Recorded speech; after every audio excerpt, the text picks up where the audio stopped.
And we are live. How's everybody doing tonight? My name is Anthony Brian Logan, and you're watching and/or listening to ABL Live. Thank y'all for joining me tonight. You could be almost anywhere in the world, but you're right here with me live on the show, and I appreciate y'all for that.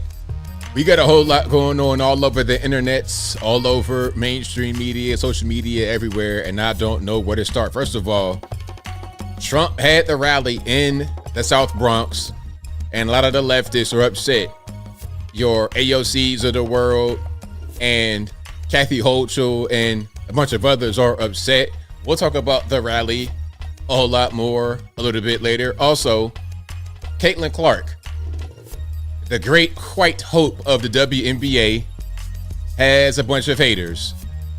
She's bringing so much attention, money, and success to the league. It's like the league that needs money, success, and attention hates on her for bringing it. Make that make sense. We'll talk about that a little bit more a little bit later. Also, Elon Musk is almost single-handedly destroying Media Matters, the so-called left-wing watchdog group that tries to attack a bunch of conservative people by way of lawsuits and exposures and things of this nature. But Elon might get them out of here. We'll talk about that a little bit more a little bit later. Also, yet another rapper got raided in Florida. Not Puff, Diddy, Sean Combs, whatever you want to call him, but Sean Kingston, because of fraud. All the cars and the jewelry and the houses and whatnot might have just been straight up stolen property. We'll talk about a whole lot more things on tonight's episode of ABL Live. And I thank y'all again for being here. You guys are the best audience anywhere on these interwebs. If you like what you're hearing thus far, please give the video a thumbs up. Like the video, share the video, do all that good stuff. That'll help me out tremendously. Someone asked me, do I know what a computer is? Hey man, that's kind of outside of my wheelhouse. I don't know nothing about that. I don't even know what I'm using right now. You know what I mean? I'm just here streaming at you guys by the power of Al Gore and the internet. Al Gore caught me on the phone, on my rotary phone I got in my basement, right next to the potato peeler and whatnot. He called me on the rotary phone and said, hey, check it out. I want you to talk to a bunch of people about random stuff, and I'm going to give you a device. It's magic, and it's on my internet. I can control it. I'll push a button. You sit in front of the camera or this little circle right here, and you could just talk, because I just learned today what a camera is, and I just learned what a computer is, thanks to the patron saint of climate change. Global warming, global cooling, and the internet, Al Gore. So Al Gore, if you're listening, thank you, because without you inventing the internet and teaching me what a computer is, personally, I wouldn't be right here today. But shout out to you guys again for being here. You guys are the best audience anywhere on these interwebs. There's a lot going on. We're going to get into everything, but y'all know how I do. First things first. Shout out to the sponsors. You guys, of course, for watching and supporting. I couldn't do the show without you. But also, shout out to patriotpost.us, your best source of news and information anywhere on these interwebs. Their link will be in the description. Also, go to patriotpost.us in the browser. Tell them that ABL sent you. Also, visit ablmerch.com. We got the hats, t-shirts, stickers, hoodies, mugs, and more right there on the website, ablmerch.com. That is ablmerch.com. Also, check out anthonyblogan.com and go to the front page of the website. We have articles for each video that I produce. And in each article, I have sources from the left, from the right, from local, international, national, whatever you need. I got it. Full videos, uncensored. As long as it's legal, I will post it on my website, anthonyblogan.com. That is ANTHONY, the letter B, LOGAN.com. Also, go to the contact page, anthonyblogan.com/contact, to find my email address, my snail address, my social media accounts, my Twitter, never going to call it X, Facebook, Instagram, and everything else I may have is right there on the website, anthonyblogan.com/contact. And if someone is contacting you claiming to be me, just cross-reference how they're communicating with you with what's on the website. If the email says, I will scam you for a living and I live in Nigeria, not the United States of America like ABL does at gmail.com, that's probably not me, okay? I promise. If the email says all I do is pour borscht down my mouth for a living and I weigh 100 million pounds plus a few, give or take, depending on the day, okay? When they fly me on the plane, I fly on the cargo area, not anywhere where they actually sit. At outlook.com. That's probably not me. My email address is right there on the website. It's very easy to remember. It's contact@anthonyblogan.com. And in case you can't remember, it's always on the website, on the contact page. And I'm very easy to find. I'm just a click away because all my links are right there in the box. I'm also a Google search away. And just go to the website. Everything's right there laid out for you. Okay? And some of you guys, it may not be email that you're communicating with, one of these scammers that claim to be me. We'll talk more about scammers a little bit later because we got to get to the whole Miss New York kerfuffle. We're going to get to that in a minute. But some of you guys are being scammed by con artists who say they're me in the YouTube comments. Whenever I post a new video, there's always comments that come from spam bots. A lot of them be women, and some of you guys be responding. I see some of you guys responding to some of the comments. Oh, it's a bot. Okay, really, is it a bot? Is it? Are you trying to say it's a bot, get out of here, or are you trying to test it to see if it's a bot and if it'll respond to you? I see some of y'all guys. That's why I got to do these disclaimers. But anyway, I digress. So there's always bots in the comments, and some of the bots are not just of girls. It'll be of me, a guy or whoever behind the account that has my picture and has my name, and then they say, contact me on some 85-digit WhatsApp number, and you could get rich quick today. And then you talk to them on the phone because you want to get verification, right? You want to get verification. And they sound like Vlade Divac. They sound like Kristaps Porzingis. They sound like Luka Doncic. They sound like they got 45 X's and Z's and whatnot. They got 45 consonants in their name. Okay, that's how they sound. They sound like Kamara Rasha. They sound like that. The R's are getting rolled crazy. Oh, they sound like this, huh? They sound like this. They sound like this. Okay, y'all know my voice is very distinctive. I don't even think AI can do my voice all the way right. Not really. So y'all know how I sound. And if you on the phone with somebody like that, you could pretty much put 2 and 2 together to get 4. I don't want to see y'all get scammed. We don't have time for this in 2024. It's your Tobago. No more scams in this year. This is the year of our Lord. The year of our Lord, no more scams. Please, I beg you.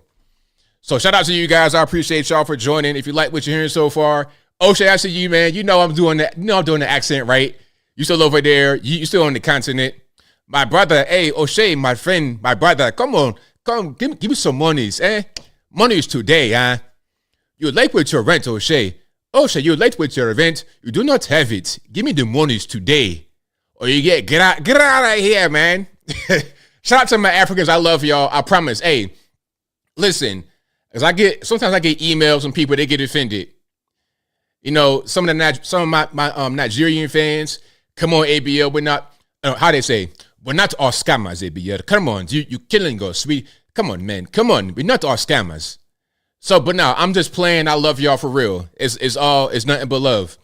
Yeah, Nigerians. I know you on the east side of things. Yeah, I can't do the East African, Uganda, Kenya, Tanzania. I can't really do that accent quite yet, but I can do the West African all day long. Ghana, Nigeria, because that's where we from, obviously, as Black Americans. Well, some of us. I don't want to go down that whole road, so I digress, because I know I'm going to get the people that say we've been here since the beginning of man. Hey, it's fine. I'm not here to argue. I'm just here to have a good show. Shout out to you guys for being here. We got a whole lot going on tonight. There's so many things I want to get into. We're going to get into the Caitlin Clark kerfuffle. We're going to get into Joe Biden acting the fool. And I think I want to go straight to Joe Biden. Now, this is your guy, right? This is your guy straight from the loony bin, straight from the old folks home. A guy like this needs to have, I guess that's what Dr. Jill Biden is.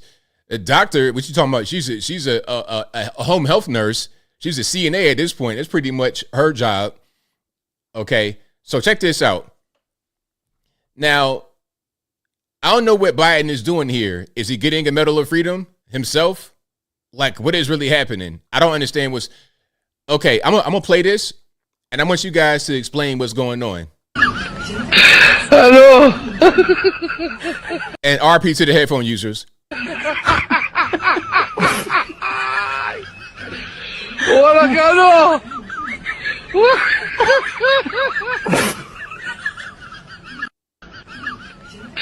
Sir, now, I don't know what was going on. Was he getting the medal? Was she presenting the medal to him to put on her? It looked like she was presenting the medal in front of her, and he had to get behind her, no diddy, and then just put it on her, right? No diddy again. Maybe that was the whole thing going on, but I can't really tell. Hello.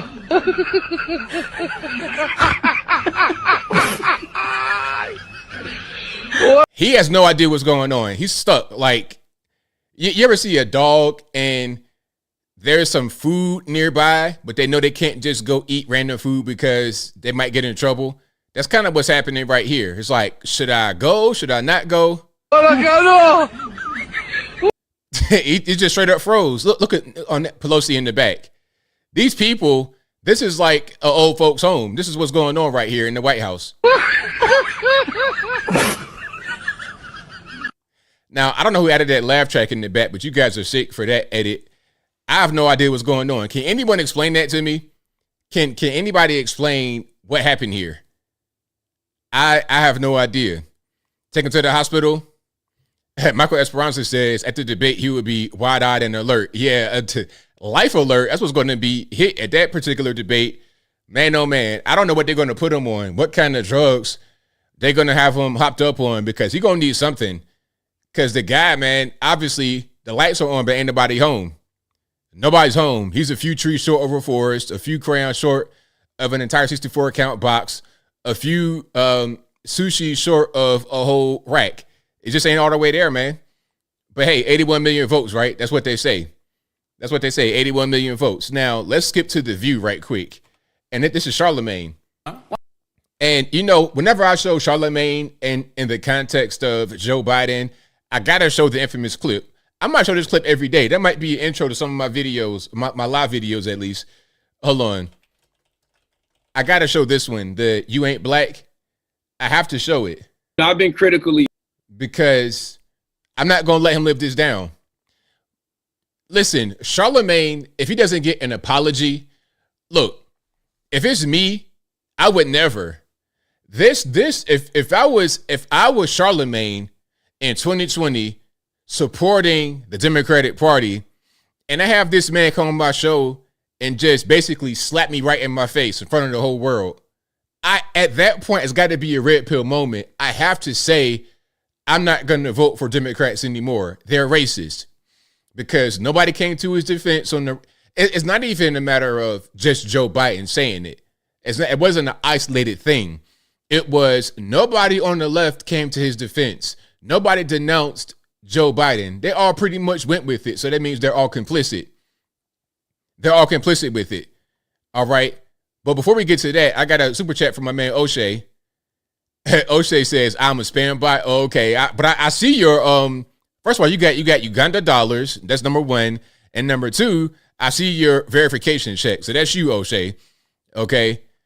All right. Treat harder. But anyway, so after this video, I would have permanently disavowed the Democratic Party, but he didn't. Let's watch it one more time. Then we're going to get to the new thing he said about Joe Biden on The View. Listen, you got to come see us when you come to New York, VP Biden. I will. It's a long way until November. We got more questions. You got more questions, but I tell you, if you have a problem figuring out whether you're for me or Trump, and you ain't black. One more time. Listen, you got to come see us when you come to New York, VP Biden. I will. It's a long way until November. We got more questions. You got more questions, but I tell you, if you have a problem figuring out whether you're for me or Trump, and you ain't black. He said that. This is back in 2020 during the whole basement campaign cycle. He said this to Charlamagne on the Breakfast Club during the whole Zoom situation. He said that. And nobody apologized. I think Joe Biden said, oh, I was too cavalier. Cavalier? We don't need the $20 words. We need an apology. I'm sorry. That wasn't appropriate of me to say that. And really, that wouldn't even make a difference, because you know that he got a talking point from black folks that are around him speaking about Joe Biden. They're the ones that gave him that information to say. They're the ones that gave him the green light to go out there and say it. But anyway, let's check out what Charlamagne in 2024 on The View with a mauve shirt jacket on has got to say about Joe Biden right now, when they're pressuring him to straight up, look, The View, they want him to endorse Biden. So let's see what he says. Why not endorse Biden? Because if I'm sitting here telling my listeners that, you know, you have somebody out there who is a threat to democracy. Hold on, I'm going to start from the top because you might not have heard it. Let's listen to what she says, her question, then you're going to hear the answer. Why not endorse Biden? Because if I'm sitting here telling my listeners that, you know, you have somebody out there who is a threat to democracy, you have somebody out there who said they want to, you know, suspend the Constitution to overthrow the results of an election. You saw this person, you know, try to lead an attempted coup of this country. And I'm telling people that this guy is a threat to democracy. Have you ever read Project 25? Mm-hmm. There's only 2 candidates out there. So if I'm saying that about this individual, the choice is clear, right? And I've seen. So that was a long, convoluted way of saying that I do support Biden, but I'm not going to endorse him directly. So soft. Charlamagne, you soft. You so soft. You got all this big, bad, bold things to say about President Trump. You can say all that about Trump, but then when it comes to Biden, you kind of want to be passive aggressive with it. Nah, man, say it with your chest. If you support him, say it. If you don't, say it. Don't say, well, I said the other guy was bad. That must mean that Biden is good and support him. You soft. I've seen y'all do this on The View before. I saw y'all do this to Killer Mike when he was on The View. And Killer Mike literally sat here and said, hey, you know, I supported Keisha Lance Bottoms. I supported Ralph Warnock. I supported John Ossoff, right, in Georgia. He said, you should support the people that I've supported. You should support the person who the people I've supported are supporting. Mm-hmm. Okay. That's y'all opportunity to say, well, clearly he's talking about President Biden. Why not just say who you're going to support? If you ask me, hey, ABL, who you going to vote for? Who do you support? I'm going to say Trump. It's simple. We don't even got to talk that much. If we on the podcast, it's going to be a short podcast. You want me to give long answers? I don't really got a long. I can expand on that, but I'm going to just give you the answer right away. I'm going to support Trump. Are you going to support Biden? No. Are you going to support Trump? Yes. I'm not going to be asked the question, who do you support? And then I'm going to go throughout this whole long thing about who I don't support to give you the answer. That's so soft. Why do y'all need us to say this if we don't feel comfortable saying it? No, it's not that we need you to say it, but I think other folks need to hear. She's wearing overalls and a men's blouse, I suppose, dress shirt. Because, you know, one of the things I'm sorry, I just jumped you, I'm sorry. But one of the things that we've been talking about is the fact that getting facts out through the media seems to be very difficult. I feel like I just spewed some facts. Yeah. Yes, but we need you to do it on your show. Well, the reality is I think both candidates are trash. So but I am going to. And you know what? This is a lot of things that we do in our community. We do that a lot in our community. We vote 90% for the Democratic Party, but then when we get challenged on who to vote for, and like here's an example of what I'm talking about. In the community, we will vote 90% for one party, and then when a guy like me challenges that, and we say, hey, you know, why are you voting for this guy? 94 crime bill, inflation is crazy. Insulted you on your show talking about if you're not voting for me or Trump and you ain't, he said that to you on TV, so maybe you shouldn't support that guy. What is he going to say? Oh, well, the other guy's bad, both sides are bad. He won't go into detail why Biden is bad, but he will go into detail about why Trump is bad. But ultimately, at the end of the day, they're still going to vote one way. They're still going to vote for the Democrats. So I'm not really trying to hear this whole both sides, same bird. I'm not trying to hear it.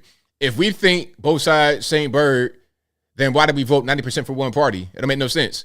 vote in November, and a lot of men, a lot of black men specifically, are starting to see this, which is why there's a big shift. You know, you're talking, you might get as low as 65% black men voting for the Democratic Party. Now, unfortunately, there's kind of a divide in the community with the women still vote 95%, 98% for the Democratic Party. Unfortunately, that might be kind of how it splits. But if more of us as the men tend to vote more Republican, more conservative, then the patterns of the women might change because they want to match us, because they want to pair bond with us. But that's a much deeper topic, and I digress. I'm going to vote my best interest, and I'm going to vote who I think, can preserve democracy. So if I think both candidates are trash and I don't feel like, endorsing one, would you rather me endorse an individual or endorse the fact that, hey, we need to go out here and protect democracy? So how are you going to protect democracy with a trash candidate? Make that make sense, Charlamagne. He just says whatever. He's just, I don't like guys like that, man. If you're not going to have a definitive answer to a question about politics, and don't even engage in the question. Just say, you know what, I'm not a political person. I don't know nothing about it. And that's fine. You can say that. That's totally fine, because not everybody knows everything. If you ask me about astrophysics or deep mathematics, I'd be like, look, man, that's not me. Talk to the guy over there about that. Talk to Terrence Howard or whoever. Talk to whoever you got to talk to about that kind of stuff, okay? I don't know nothing about that. The periodic table of elements and whatnot, I'd be like, man, look, I got H2O. That's it. I got H2O, and beyond that, man, I'm kind of lost. All right. But anyway, I digress. If you like what you're hearing so far, please give the video a thumbs up, like the video, share the video, do all that good stuff. That'll help me out tremendously. Now, to stick with the View for a minute and then no more for the View tonight, I promise. Caitlin Clark. Now, you guys know about Caitlin Clark. She is a WNBA rookie, played at Iowa in college. The all-time leading scorer in women's NCAA basketball history. All time, Caitlin Clark. A game that is really amazing to see. Let me see if I can pull up some highlights from Iowa right quick. So Caitlin Clark, of course, it was a big controversy with her and Angel Reese because of all this nonsense in the game. That was a whole big thing. But before that, she was a really, really good basketball player in Iowa. Now, this is her scoring 49 points, 49 points in the game just a few months ago. All right, I'm going to turn this sound down because we don't really need that. But this is some of her highlights. Now, if you can make, that's all right, they're number 22 on the white jerseys. So if you can make women's basketball exciting, look at this. From way deep, that might even be an NBA 3. And you guys know in the women's game, they have a closer 3-point line and a smaller ball and a smaller court too. So that might have been NBA range 3. She's a really good basketball player and was setting records in college. And there's a lot of hype behind her. So much hype that viewership just went through the roof. It went through the roof. Now they're able to get chartered flights. They're able to do a lot of things in the WNBA because of Caitlin Clark's appearance. Just like when LeBron James came to the league, how much attention was put back into NBA basketball. They were doing well before that, of course, but LeBron James changed the entire economy of Cleveland, Ohio, changed everything. Hotels and restaurants and everything were being built around one man, LeBron. Caitlin Clark, a similar effect to the women's game, not to the level of LeBron, obviously financially, but still a big difference. We're going to get into the specific numbers of her impact in a minute, but here is Sunny Hostin on The View saying that Caitlin Clark is only popular because she's white and not gay. I'm not making this up. Check it out. And somebody asked a question, 49 against who? I don't know. It was like a playoff game. It might have been a championship game. Hold on. Let me see if I can pull that back up before I keep on going. This was, hold on. Who was this against? This was against Michigan. Okay. This is Michigan. All right. So this is pretty big, pretty important game. But let's keep on going here. This is Sunny Hostin talking about Caitlin Clark only being popular because she's white and not gay. And y'all know about the WNBA, a bunch of bull daggers, 70% black, mostly LGBT, knuckle draggers, playing basketball, missing layups. So they're saying, matter of fact, I'm going to let her say it. Let me keep on going. Caitlin Clark is bringing this money, these sponsorships, we hope, into the league, and other players will benefit from it. But I do think that she is more relatable to more people because she's white, because she's attractive. And unfortunately, there still is that stigma against the LGBTQ plus community. 70% of the WNBA is black. A third of the players are in the LGBTQ plus community. And we have to do something about that stigma in this country. I think that people have a problem with basketball playing women that are lesbian. Caitlin Clark is bringing this. But look, okay, so right there, she's talking about Caitlin Clark is, she's white and not gay and attractive. Okay, attractive, really? Now, listen, I'm not trying to be mean. I'm not trying to attack anybody's appearance. But if you're going to talk about, okay, I'm going to try to give you guys a decent picture. Okay, I was going to put one up that might have been kind of unfair because she was like making the face like that wouldn't have been very fair. So here's just a regular picture of her. All right, now that's Caitlin Clark. I'm going to say this very nicely. As I said in my video, I don't think Caitlin Clark's popularity is because she's attractive. I think it's because she's a fantastic basketball player. The leading scorer in NCAA women's basketball history, out of all the ones before her, she's number one leading scorer out of all of them. That's why she's popular. Just like LeBron James.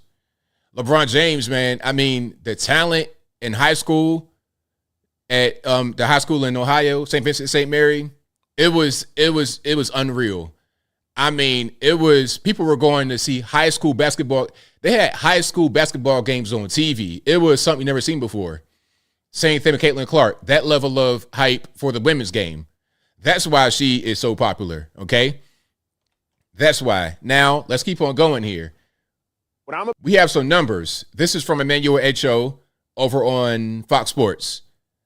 All right, check them out. About to tell y'all I haven't heard before, so I doubt you have either. Before the 2023 season, the WNBA had grown by 40% viewership from 2022 to 2023. But with Caitlin Clark's arrival, it's grown by 400% viewership. What that means... So wait a minute. So the WNBA had grown 40% in the previous year, and when Caitlin Clark came in, it grew by 400%. Let's go back a little bit. You have either.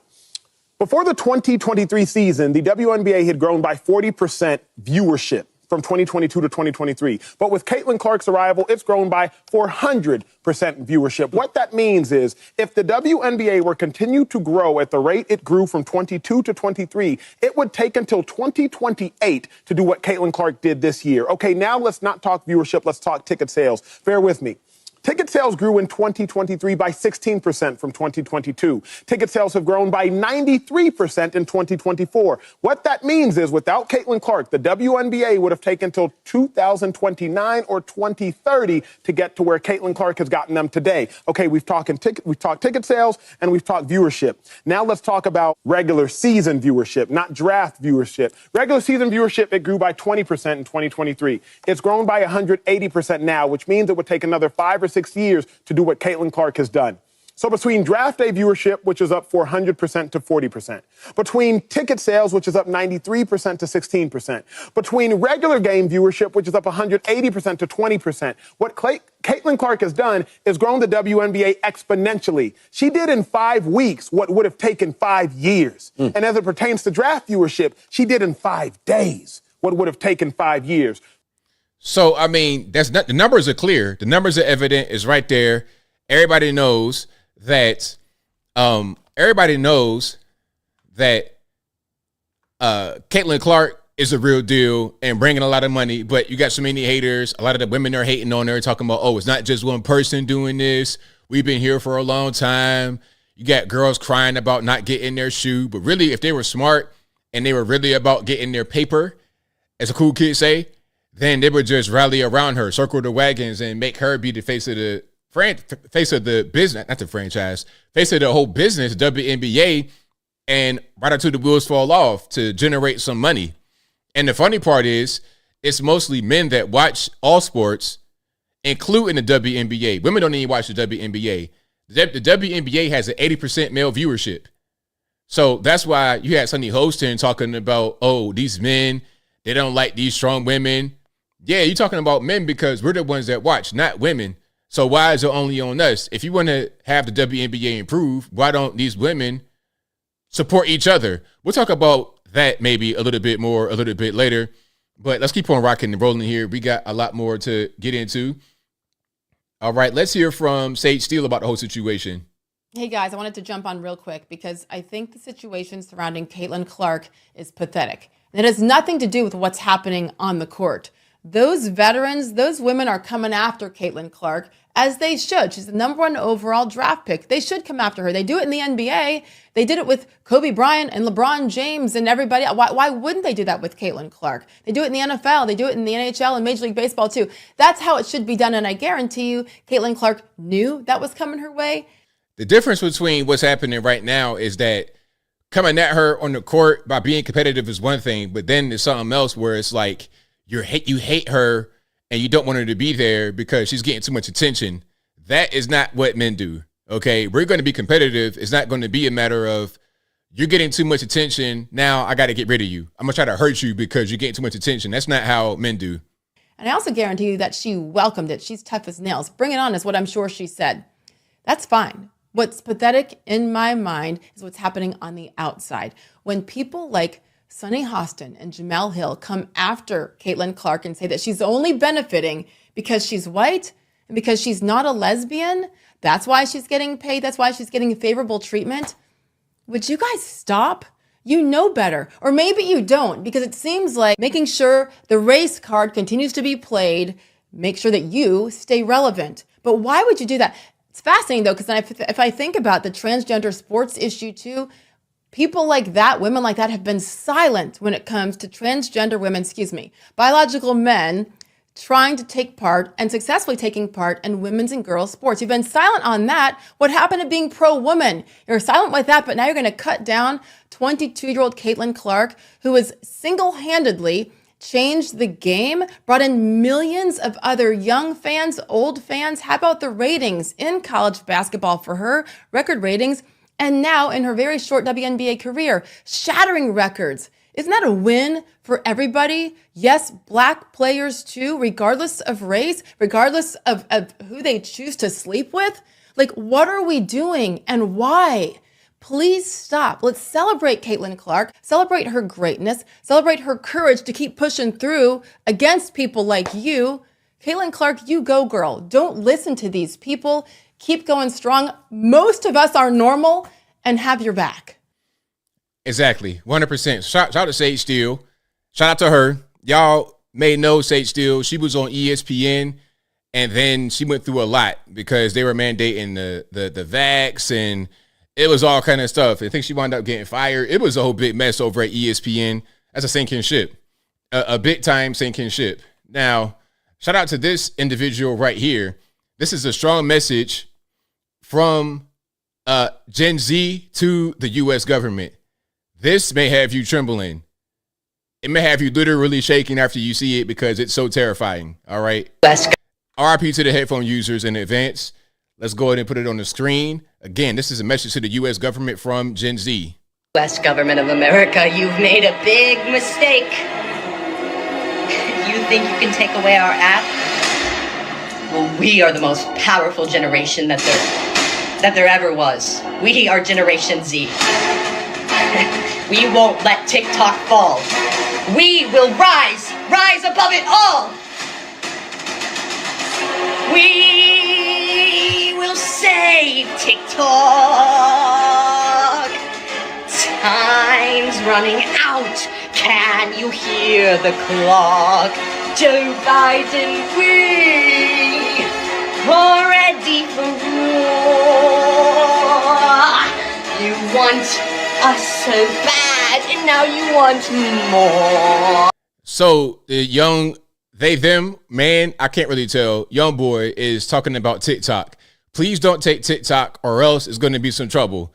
All right. With the anime action hero sequence in the background, it's going to be some problems. So that's that. I'll leave that right there. Shout out to you guys.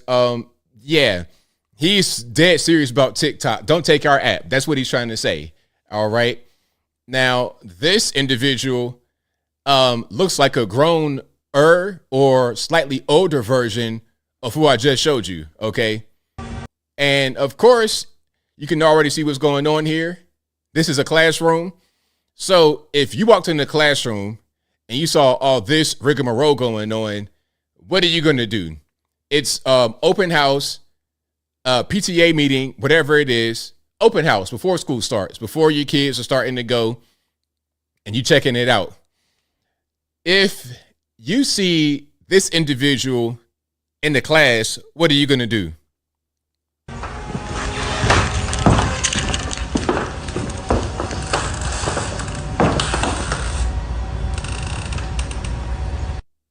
So he has every kind of flag. He's wearing a bunch of different, he's wearing the LGBT stuff, an LGBT shirt, the LGBT hairstyle. You managed to get the Karen hairstyle, well, with also like a little mustache, 5 o'clock shadow type situation going on with your mustache. But then you have on the LGBT lanyard, LGBT flag in the back. And then there's these flags here. I guess this is some kind of transgender, maybe some PDF file type stuff going on. I can't tell what's happening. And the caption says, bro just needs a red flag now. Yeah, that might be the flag. That might be the flag that conquers all, the red flag, obviously, because this guy is a few trees short. He is a few trees short of a whole forest. All right. And shout out to you, boss. Now, my man, with the super chat, I'm gonna tear your name up, and I apologize in advance. Don't shoot me.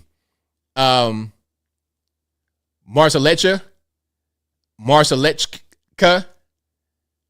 If I know, I'm sorry. I tore that up, but thank you for your super chat, man. I really appreciate you. All right, let's keep on rocking and rolling.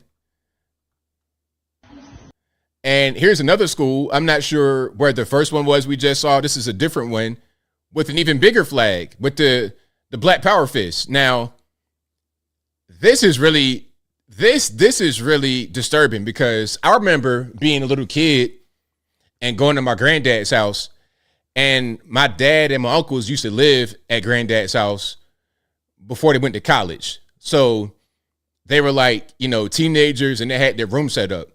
So whenever I would go to granddad's house, I go down in the basement and I stay there right next to dad's old room, and where Uncle Melvin and Uncle Chauncey, where they lived. And they still had it set up like how it was back in the day. So they had posters with Jimi Hendrix and Black Power stuff. Like, think about a black teenager's room in the 1970s. That's how it looked. So I would see these fists in the room, but it wasn't in the context of LGBT. Now I'm seeing that same fist, the exact same fist, the same graphic, the same drawing, everything.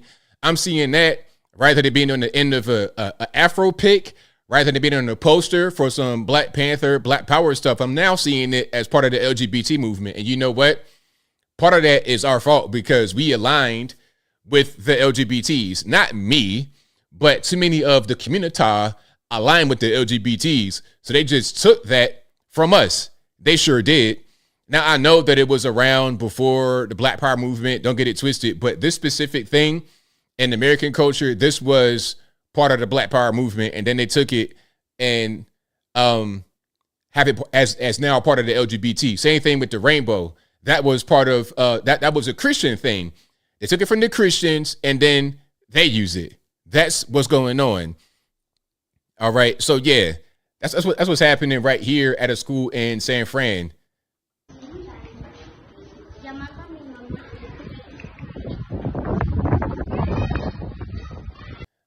All the flags everywhere.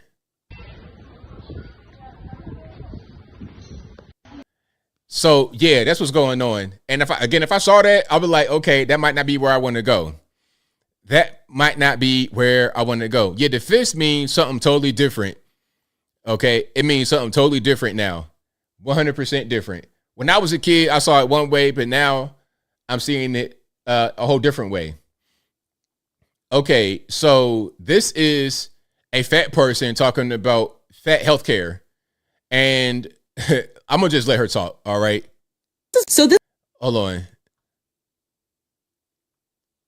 This is my little PSA to nurses. If a fat patient has reached out to a doctor in any form, email, phone, whatever, asking for an appointment or a referral, do not say, go to the emergency room or urgent care. Yes, we fully understand that we are practically dying, but I would rather die than go see urgent care or the emergency room. Why? Because I'm constantly dismissed and told that I'm fat, get over it, and go home. So I end up wasting time, money, and a lot of patience.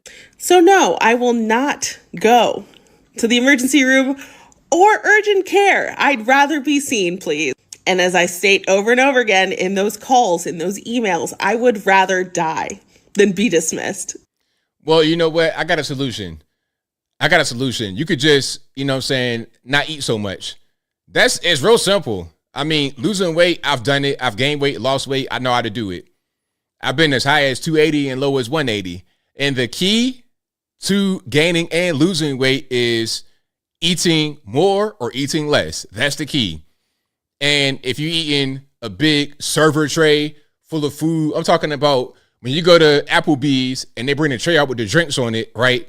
You eat a whole tray full of that 3 times a day. You eating fat, salt, sugar, and you just guzzling that down. You got sugary sodas, you get all kind of just sweet cakes and drinks and all that good stuff, right?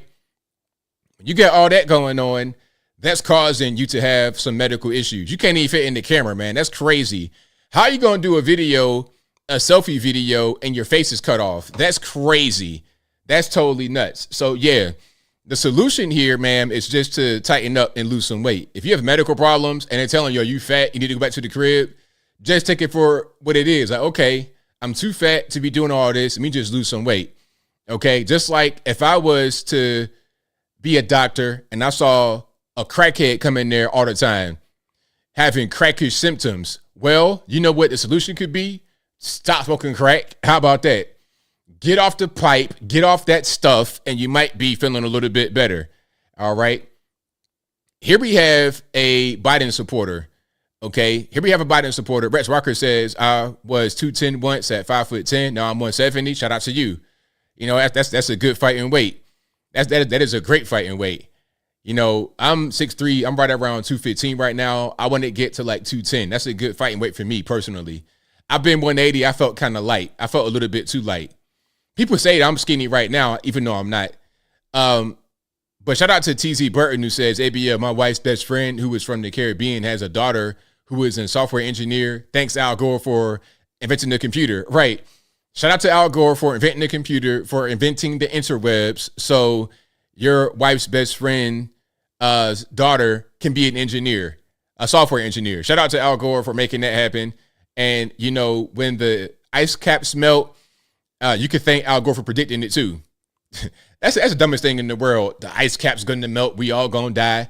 Man, listen, if the ice caps melt, it's just not really a real thing that's ever going to happen. It's fear mongering. Ice caps melting is the equivalent of the world's going to end in 1999. Y2K everywhere in your office building with the stickers on your computer. They had us really convinced back then that if we didn't get the software update on our computer, that we were all going to die in 1999. But anyway, here is a Biden supporter talking about a few things. I've not watched this yet, but I want to check it out with you guys. Good afternoon. God bless y'all. I wanted to come on and do a quick speech about violence in our society, specifically America. As a presidential candidate, I want to definitely help reelect President Biden and Vice President Harris. Going forward, we're all human, regardless of party. I am a law and order president once I'm inaugurated. But like I said, we need to get back to peace, love, acceptance. We're a human race.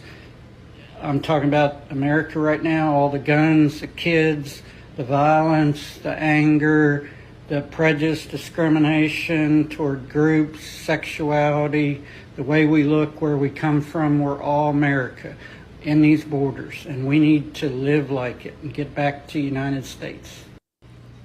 Okie dokie.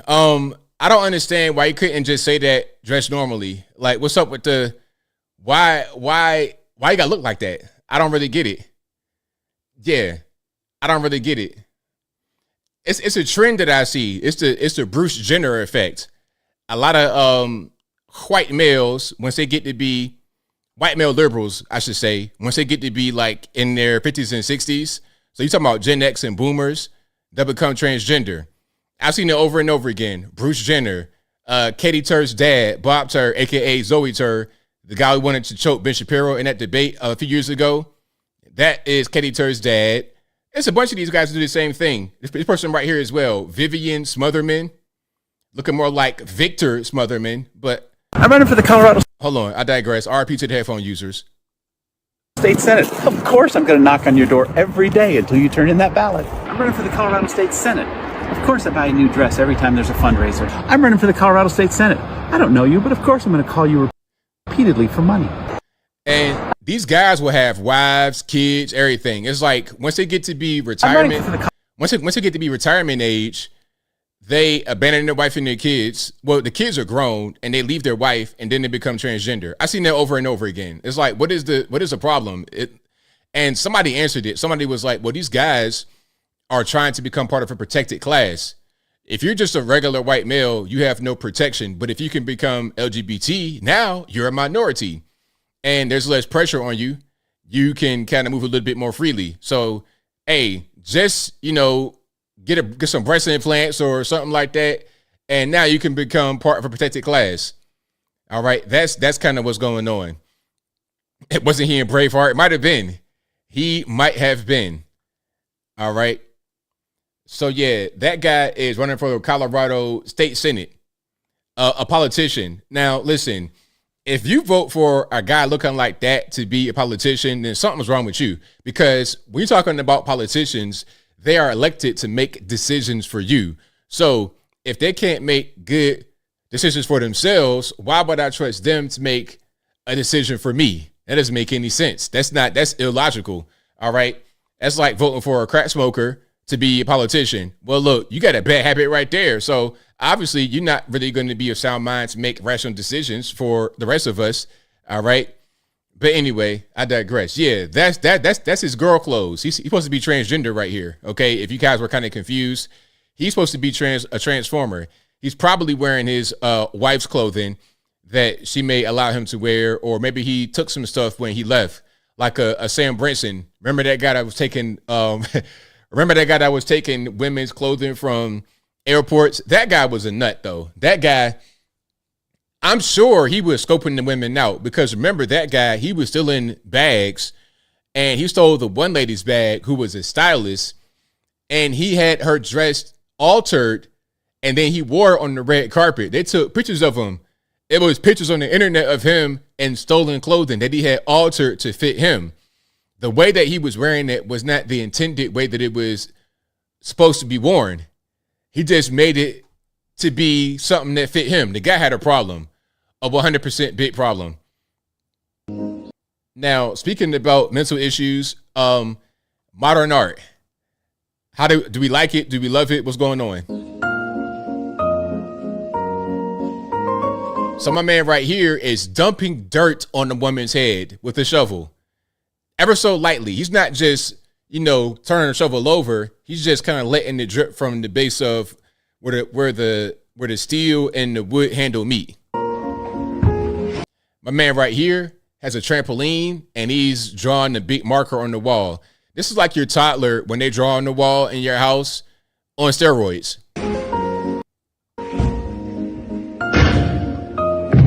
And here he is. This guy is he's whacking a stick of butter. That sounded crazy, but that's what he's doing.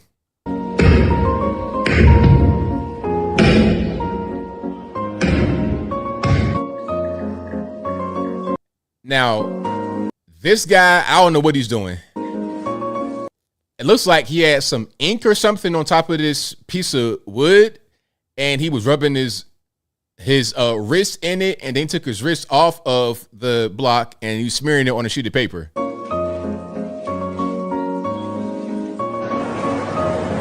It's a classic one. This guy with the buckets, he has a bunch of buckets to stand, and then he took something out of the bottom bucket, and now they're going to collapse.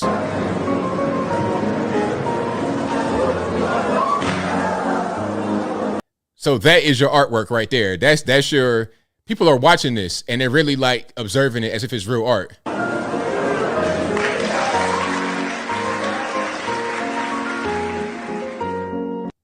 So there you go. So how you guys, you like modern art? Is that more your thing, or are we going more toward the old European style stuff from real artists? Okay, stuff that's going on right now is just silly. It's just totally silly. Now, art used to be stuff like this. Okay, this used to be art. A guy taking his whole life to carve out something from granite. I mean, this stuff like this was art back in the day. All right. What we got going on right now, you know, look at this. This kind of art does not happen anymore. I don't know why. I mean, I feel like we have more technology and it's probably easier for us to do things like this, but we don't do it. The things that we do now are just, it's just kind of like turning a quick dollar. We're talking about building homes, architecture in America. We just got a bunch of wood and brick facade, not even brick houses anymore. It's just a brick veneer. You got a wood frame house with a thin layer of brick on the outside. Yeah. Yes, exactly. Amazing skill level. Now, there's another one I could show, but we got kids watching, so I can't show that. Now, you know what? This is probably part of the reason why art in America is not really the way it should be. I think at a certain point, you had people that are a little bit more mentally healthy, mentally stable, and their art was an expression of their mental stability, perhaps. I don't know. Maybe I'm saying the wrong thing, but this is interesting. I could say that. Well, I have the worst things. All right. Hold on. Let me make sure I'm saying the right thing before I show it. And if you like what you're hearing so far, please give the video a thumbs up, like the video, share the video, do all that good stuff. That'll help me out tremendously. Well, all right, there we go. I have the worst anxiety, I have the worst OCD in the entire world. Like, I'm on meds for it. But oh, I have OCD too, and I'm on meds for it too. What meds? Lexapro. Prozac. Cute. That's what's happening right now in 2024 USA. Okay, drugs everywhere, all these conditions and disorders, a lot of them are made up, not even really real. You know, it's crazy because people get put on drugs for things that probably aren't even really real, but things that are real, like if you think you're a woman when you're really a man, that's really a mental disorder. Oh, that's totally fine. No need to drug that. No need to medicate that. But I'm a little bit anxious. I'm a little bit scared or something like that. Yeah, me get on some drugs. Yeah. And then we go on a podcast and promote it and laugh about it. All right. So, yeah, that's that. But there's more. Now, this young lady, speaking about the younger generation, I ain't trying to bash on you guys, but shout out to you guys. Now, this young lady got scammed in New York City. Now, this scam is so common, it's ridiculous. I would never do the things that she did. Let's just hear her out, and then I want you guys to let me know if this scam was obvious from the beginning or if maybe you would have been fooled as well. If you live in New York City or know of anyone who lives here, be careful. Yesterday, I was sitting in Madison Square Park in nature, minding my business, listening to a podcast, and these two boys came over to me and they were fundraising for their basketball team. They allegedly play in South Bronx and they can't afford their uniforms, and they were giving me the whole spiel. I agreed to give them some money, but I didn't have any cash on me, so they accepted Venmo and Zelle. I asked them what their Venmo was, and they said that they preferred Zelle. I opened my Zelle and I said, "What's your account?" And he goes, "Oh, no, don't worry, ma'am. I'll put it in for you. No problem." He takes my phone, starts putting in his stuff. I'm talking to the other boy. He's telling me all about his team, all about like how well they've been doing, and how much that I would be helping, and and so on. And I realized that the young boy with my phone was taking a long time, so I kind of grabbed it from him, and he was like, "Okay, thank you, ma'am. Appreciate you." And they ran off. And I looked at my Zelle account, and they sent themselves $2,000. Now, was this scam obvious from the beginning? Y'all let me know, but I'll let her finish. I called my bank, and apparently there's not much that they can do. But they're still trying to work it out. I spoke to the police. The NYPD was beyond helpful. They were really, they did everything they possibly could. And I went to the precinct and I worked with the detectives, and these kids have been scamming people all around the city, like New York City parks, Barclays Center. Like, they're out and about scamming people, sending Venmo and Zelles to themselves. I'm shocked. Like, it feels kind of like a scary dream, because these boys were so seemingly sweet and innocent and really charming, and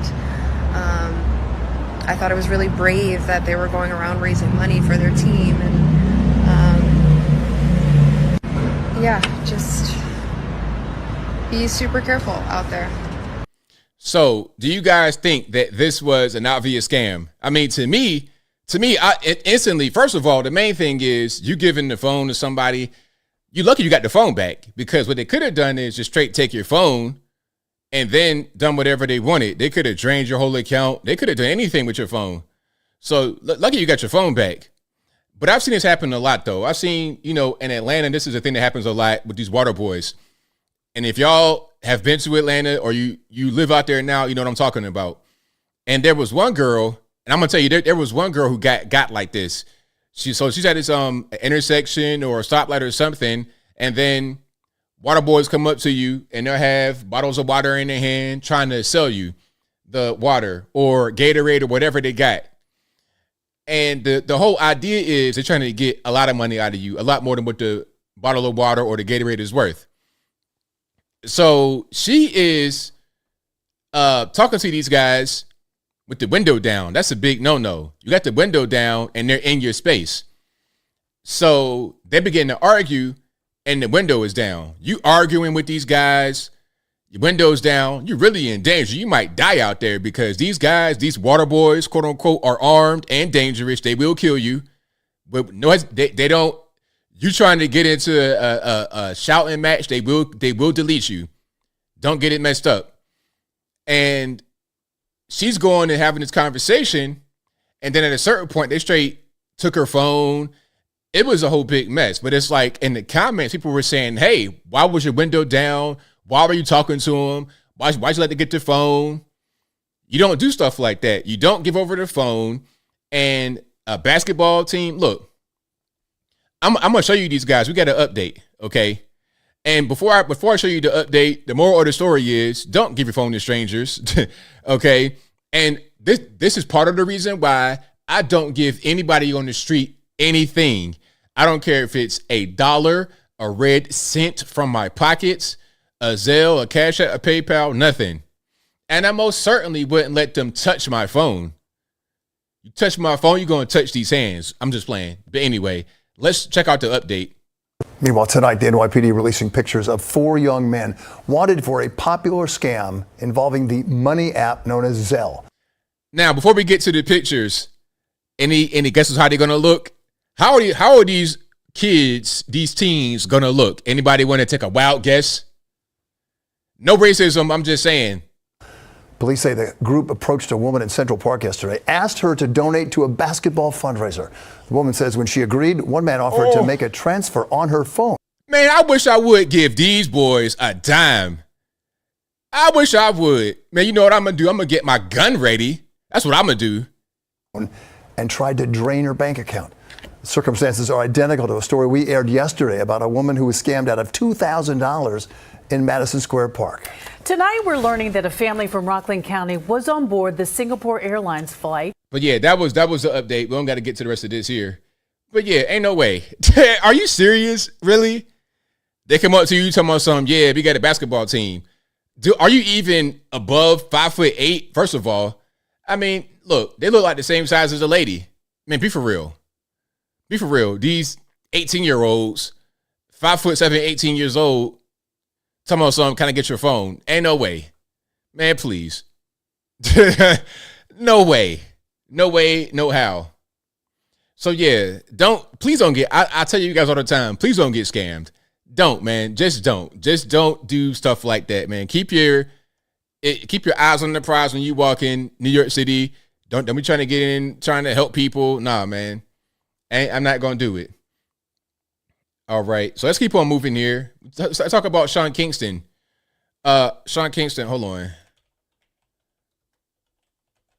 So they said that Sean Kingston and his mom stole more than $1 million through fraud. Now, Sean Kingston, if you don't know, is a singer, rapper. He had songs with Justin Bieber and other people like in 05, 06. He was pretty popular for a while. But that's been a long time ago since he had music out. So I don't know what he does right now for a living. I'm Ellen Levis. Aside from scamming and robbing and things of this nature, but I digress. Let's check out the update here.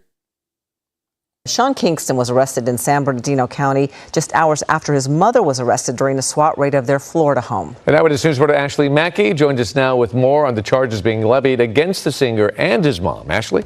That's right, Dave and Ellen. Sean Kingston and his mother are both facing several charges related to fraud and theft. On Thursday, we reported that the two were arrested. In an Instagram post that's been since taken down, Kingston wrote, "I'm good, and so is my mother. My lawyers are handling everything as we speak." Well, today, his mother, Janice Turner, stood before a judge. Way too beautiful, girl. That's why you. Hey, you two, don't give me no copyright on the music here, but that is one of his most popular songs right there, Beautiful Girl. This was like 04, 05, right around then. So we're talking about 20 years ago almost.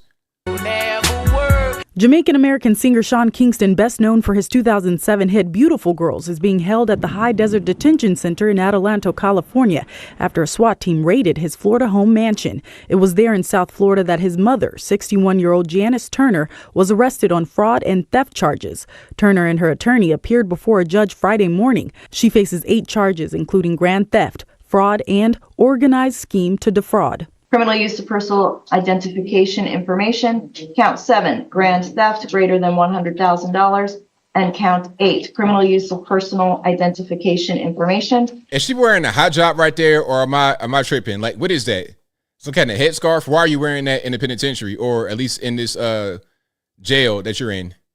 I do find probable cause. Kingston, whose real name is Keyshawn Anderson, was arrested without incident in San Bernardino County. He was performing at a park in Fort Irwin, more than 30 miles outside of Barstow.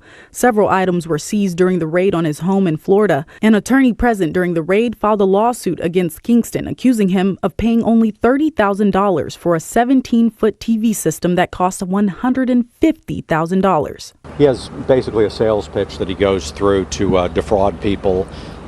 He induces them into giving them really expensive things. We know that our property is inside this house right here. Janice Turner's attorney asked the judge to consider dropping the bond amount from $20,000 each count to $10,000 each count. But given that Turner has been charged for similar crimes in the past, the judge found the bond amounts appropriate. So yeah, that's what's happening with Sean Kingston. Got raided. There was no Puff Daddy situation going on, but yeah. When his house got raided, I think it was in Florida, his mom was there, and then she got locked up because she was involved with the fraud too. All right, so this goes to show, if you see guys on Instagram, a lot of these celebrities and whatnot, flashing jewelry and houses and cars and things of that nature, a lot of times it's not real. These guys may be doing some criminal activity, and they might go get locked up as a result. You know, so yeah, don't engage in fraud, man. Just get money the right way. Do things the right way. Now, speaking about doing things the right way, what you don't want to do is what this guy did right here. Now, look, if you're getting locked up, just get locked up, man. Ain't no point in going through all the rigmarole to try and get out of the situation. If you want to get out of it, you should get out of it by going to court, getting a lawyer, fighting it that way, or just don't get involved in crime in the first place. But check my man out right here in the wheelchair with a bum leg trying to disarm a cop. There's no sound on the video, but look at this. He has a legitimately hurt leg, and he's trying to disarm the cop for some reason. All right, and now we getting into a scuffle over the pistol. Now, you got to be the dumbest person in the whole world to do something like that. If you're successful at being able to disarm him, you're not going to get far. You might get deleted yourself a short time afterward.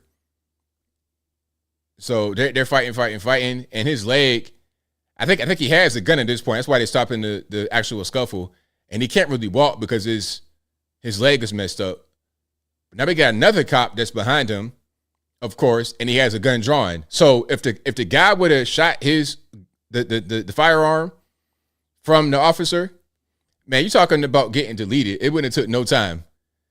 Yeah, if it's me and I'm the officer that's in there observing this, I'm letting loose. I'm letting it sing.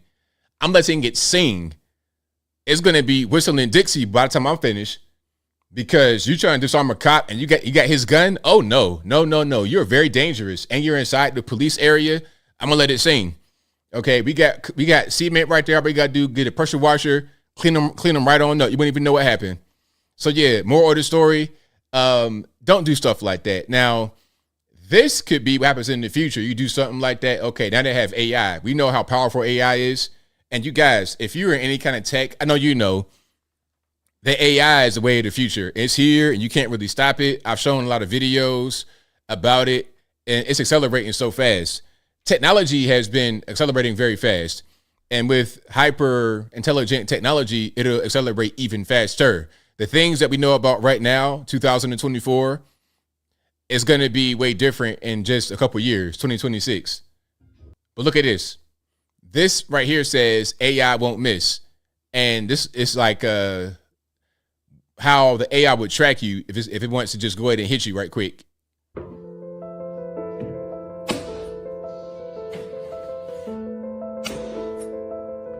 So you see my man trying to move around with his head and the screen all over the place, and then the AI is stay on him. It's not missing.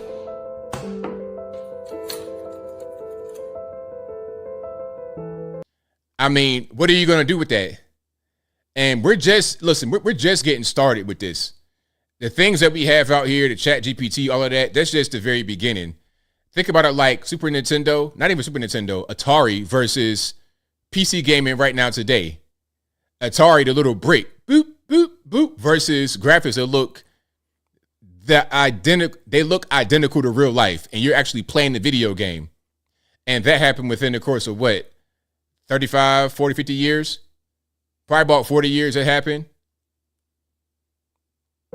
So, AI is here. It's not going nowhere. Yeah, it's not going nowhere. Somebody said AI hates Asians. Aimbot BF3. Hey, that's going to be used for real.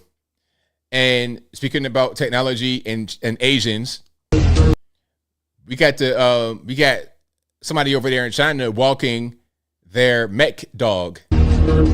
We seen these dogs over here too, but my man right here has a gun on top of the dog, like a machine gun on top of the dog. That is a scary sight. Imagine this dog running in your house.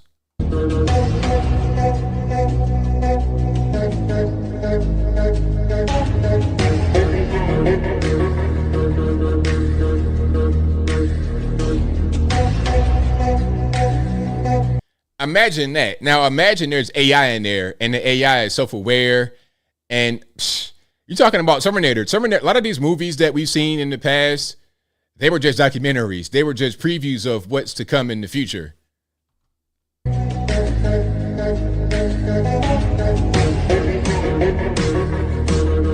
They're previews.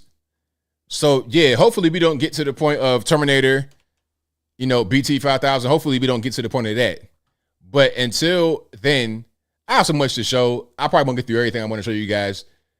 We got to get to the Trump rally in a minute. But With more. So there's going to be a tax in one state, or they're considering a 3-cent tax for each mile you drive. 3 cents for each mile. All right. Now, I don't know how they're really going to do that. Or they're going to just measure your odometer. So I guess maybe it's like going to get an inspection or getting an emission check. You go once a year and then they monitor, they just record your mileage. Or they may just put a device in your vehicle to track you. I don't know how they're going to do this, but check this out. With more than 30 million registered passenger vehicles in California, the state says it shells out more than $8 billion a year to maintain the roads those cars drive on. Much of that cost is paid from money collected here at the pump from gas taxes. But because so many Californians now own electric vehicles, the gas tax money is starting to dry up. Potentially 10 years from now, we'll see a $4.4 billion loss in revenue because of these issues. Which is why Caltrans wants to instead charge drivers per mile and is now enrolling people in a 6-month pilot program to test out the concept. And what's unique about this pilot is this time we'll be collecting actual revenue from participants. So why would you participate in a program that charges you about 3 cents for every mile you drive? Caltrans says it will waive gas tax fees and give participants up to $400. Drivers would track their miles by taking a photo of their odometer or using a transponder placed in their car. Didn't I say that? A transponder, that's a tracking device. They're funny with words. A transponder, a tracking device, that's what that is. But some have big concerns about being tracked. Yeah, I wouldn't want to be tracked. No, thank you. I'm not gonna have the government of California tracking me. No way, no way, Jose. It ain't gonna happen. No way. And then let somebody steal my transponder, put it in their vehicle, and then go delete somebody, and now I'm on the hook for it. Oh, it was your transponder, all this, that, and the third. Yeah, nah. We're not doing that. No way, Jose. But yeah, I'm always told that we have taxes because my roads, we got to have taxes because of the roads. But now we're not getting enough of your tax money that we're bleeding you dry with taxes in California, from property tax, state income tax, gas tax, food tax, this tax, that tax, but it's not even enough to keep the roads together. So where's the money going? To the homeless dope fiends in San Fran and Los Angeles and all over the place? Like, what are we doing with the money? I can't call it. I can't tell. I don't want to get drained to the bone in taxes and then be told it's not enough. That is unacceptable. If I'm being taxed to death in California, the most important thing would be what you always say, which is my roads. That's crazy. But yo, California, good luck. Good luck. All right. And the gas taxes, I mean, what kind of roads do y'all have in California? Listen, your gas is way too high. You're paying $5, $6 for a gallon. It's double what we pay over here. And the reason why it costs so much is because of the taxes. But they're so dumb. Okay, let's mandate everybody get EVs. Okay, now we don't have enough money for the taxes. So now how are we going to do that? You just kind of just making stuff happen on the fly. Just kind of, it's slipshod at best. Now, speaking about bad leadership in left places, let's go to Chicago. Mayor Brandon Johnson, Mr. Panic Attack himself, Mr. Mentally Disabled himself, ended the ShotSpotter contract, but city council voted to get it back. Now, you guys know what ShotSpotter is. It's a detection system that can hear when gunshots go off, and police could get dispatched to a place. If people don't call the police, or maybe they're not quick enough to call the police, they can get there. And the ShotSpotter system has saved lives. It has helped communities. It really has. It's a good tool that the police have to fight crime and save people's lives. But Brandon Johnson said that it was racist because the ShotSpotters made the police go to more black and brown areas. Well, that's where the crime is happening. I mean, who cares what color the person is? If they're about to be bleeding out and dead, let's go save them. But anyway, so city council voted to reinstate ShotSpotter. Let's see what he says. And let's go ahead and roll that. It was voted on today. It just doesn't make any sense, quite frankly. So of the 34 yes votes, I understand some of them would have always voted in support of ShotSpotter, but some of them were also alders who have been allied with your agenda in the past. Where do you think your administration fell short on persuading them to vote with you? So first of all, my administration is not coming up short. We're not. I canceled ShotSpotter. It's canceled. Jake, would you like to ask a question? Yeah. It was voted. So he is not like that. City council voted to have ShotSpotter come back in. I mean, it's the dumbest thing in the world, man. You got bad leaders. That's going to just destroy your community. It's really ridiculous. It's really, really crazy. All right. So here we have something from Canada. Canada has had multiple and consecutive years of record-shattering immigration. And now, as a result, or maybe just happenstance, just happens to be this way, Canadian retailers are implementing new draconian security measures to combat shoplifting from gangs. Major retailers beef up security, adding metal gates, random receipt checks, controlled exits, and most recently, plexiglass barriers found in many Loblaw stores. All this plexiglass about when you leave. Loblaw says its anti-theft measures are necessary to fight a surge in organized retail crime. The grocer hasn't provided data to support its claim. However, the Retail Council of Canada says the problem is real, based on what it's been told by police and retailers. We're talking here about gangs that are in the business of stealing, and retail is the new frontier. Now, the thing about this, I mean, stuff like, okay, you're doing receipt checks. That's to Americans, that's regular. Receipt checks. I mean, Walmart, they do that. Costco, they do that. So that's pretty regular. Now, what I've not experienced is these little gates. I mean, is that really going to stop you if you want to get out? I'm not really sure.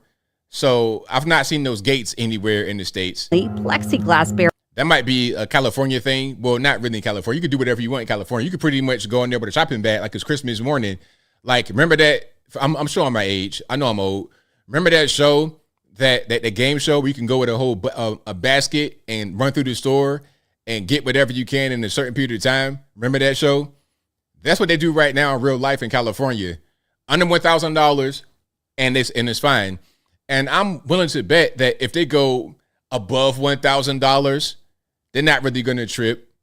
It's got to be a big item that's worth more than that, like a car or something. You know, if you steal a car, maybe they might go get you. But if you steal a flat screen TV that's worth $5,000, they might not really do too much. You know.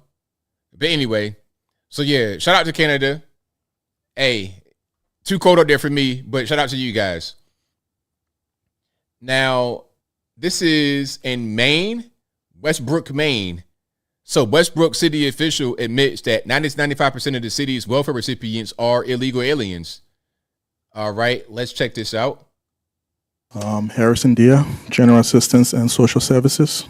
You know, 90 to 95% of our clients are new Mainers.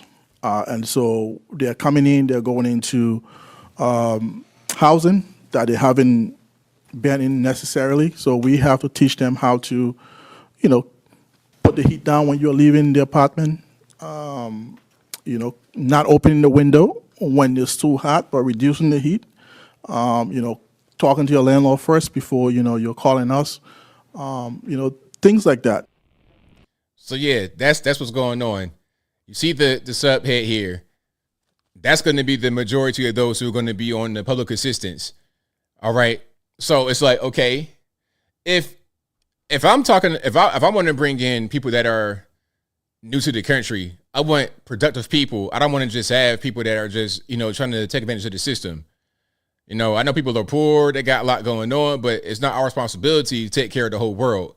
That's not what we're here for. All right. It's just not. Now, this is Boston Democrat Tania Fernandez Anderson, who aims to dismantle America's white backdrop, is seen in resurfaced video screaming and demanding respect as a black woman while cursing at her colleagues. Now, RIP to the headphone users because of the loud voice, and there may be a few choice words here, so let's cover the ears if we got little babies running around. What the do I have to do in this council in order to get respect as a black woman? Everybody is boiling up. People are calling me and telling me, don't say anything, stay in your lane, be quiet, sit down, you will lose your seat, they won't vote for you, fight, don't fight. What the do I have to do in this council? The do I have to do in this council? The do I have to do in this council in order to get respect as a black woman? I'm not afraid of anybody here.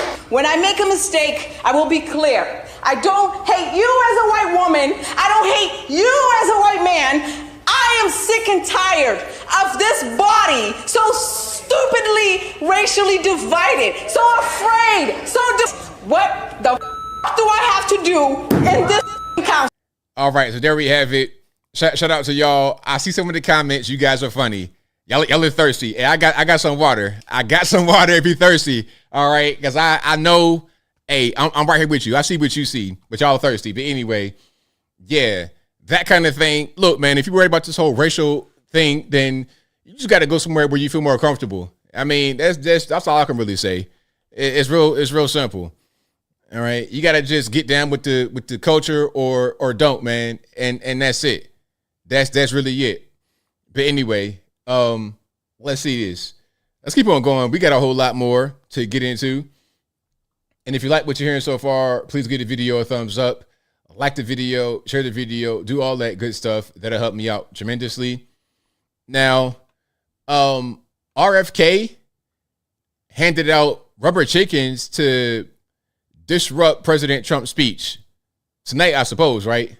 Donald Trump to take that stage around 8 o'clock, but RFK has been passing these out. These are rubber chickens he was giving out to people here at the convention, David, telling them, debate Bobby. And so they say tonight people are going to be squeezing these, I guess, when Trump's on that stage because they want to see him to take him on the debate stage. Back to you. I love the libertarians. All right, Alexis, thank you. But why would he debate RFK? For what? For what? First of all, RFK, you got bigger fish to fry. Don't you got a worm in your brain, a dead worm in your brain? You got some neurological issues to tend to rather than trying to debate Trump. And everybody knows that you don't have a chance of succeeding. So what's the point in debating? The only thing that he could do by debating you is potentially take votes away from Biden, but I don't think so. I don't think that you're loved enough on either side to make a difference. I don't think that's really going to happen. And you're sick on top of that. You know, and you didn't reveal it to the last minute. And you had this video doing push-ups. You on TRT showing your chest, your shirt off, looking all ripped up with TRT, of course, at however old you are, about to be 70, whatever it is. You're not a young man anymore. But you failed to mention that you had a worm in your brain. That might be kind of important to know. So I don't think that Trump debating RFK Jr. will make a difference at all. Okay, the rubber duckies, the rubber chickens, that's just kind of silly. That's just dumb. But yeah, shout out to the libertarians though. But RFK, I mean, the thing about libertarians, when you're talking about presidential, they roll out the most ridiculous people all the time. Remember, it was one guy that got on stage and got butt naked. There was a other guy who stuck his tongue out at the reporter. What was that? Scary Gary Johnson. That guy was a nut. Then you had Gary Johnson's running mate. I forget his name. You know what I'm talking about. The Bill something. I forget. Y'all know what I'm talking about. But this guy was just like Dick Cheney or Mitt Romney. It's like, what are y'all doing? Pick better people to represent you on a national level rather than these idiots, these kind of castaways, this JV team of Republicans and Democrats that couldn't make it on the big stage. So they go to the libertarians try to shine right there.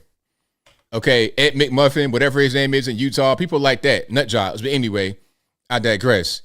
If you like, yes, he had a worm in his brain, Jesse. RFK said that he thought he had a brain tumor, and I think he might have been diagnosed with that. But then he got a second opinion from a doctor, and the doctor said that there was a worm in his brain, And before it ate part of his brain, it died. Well, after the worm ate part of his brain, the worm died.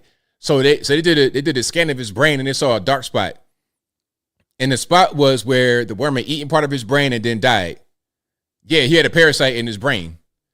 Real talk. Like he said that in a recent interview. I forget which publication it was on, but he did say that. So, but he didn't reveal that until recently. He didn't say that in the beginning. So, but hey, if you like RFK Jr., that's fine. But let's go to the Trump rally in the Bronx, New York City. Now, of course, you know, people didn't really like this too much. You had some choice words from Kathy Hochul. I think I want to play the Kathy Hochul. I want to play the haters first. I'm going to play the haters. Let me see if I can find the Kathy Hochul clip. Yeah. Let me see. And if you like what you're hearing so far, please give the video a thumbs up. Like the video, share the video, do all that good stuff. That'll help me out tremendously. But yeah, Kathy Hochul was saying these are a bunch of clowns, all this, that, and the third, calling Trump supporters clowns. This is the same thing that Hillary Clinton did when she called Trump supporters the basket of deplorables. Same exact thing. They never learn. All right. So this is her talking about the Trump rally in South Bronx, which was amazing from what I was able to see. Shout out to you guys who were there and made it a good time. Well, I'll tell you, it won't make a difference at all. RP to the headphone user. Sorry for the loud noise.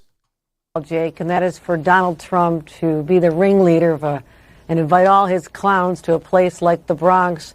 New York will never, ever support Donald Trump for president.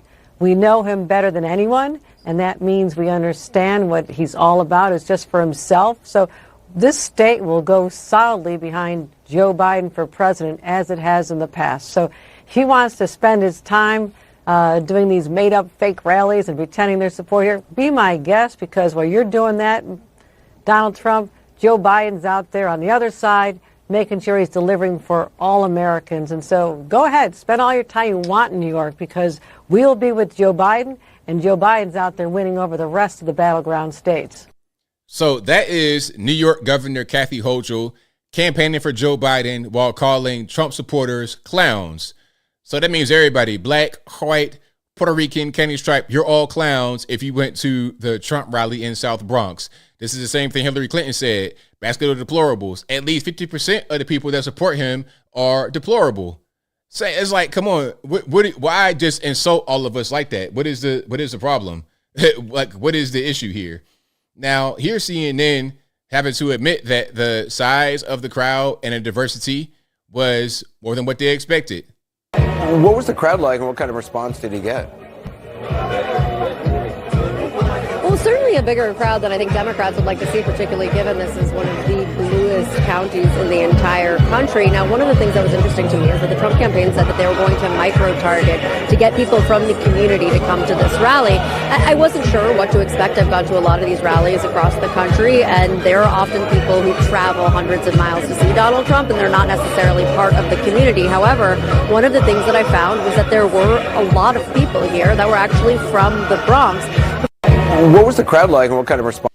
And her face, you could tell that she don't really want to be there. She's kind of like, you know, they don't really hide their bias very well.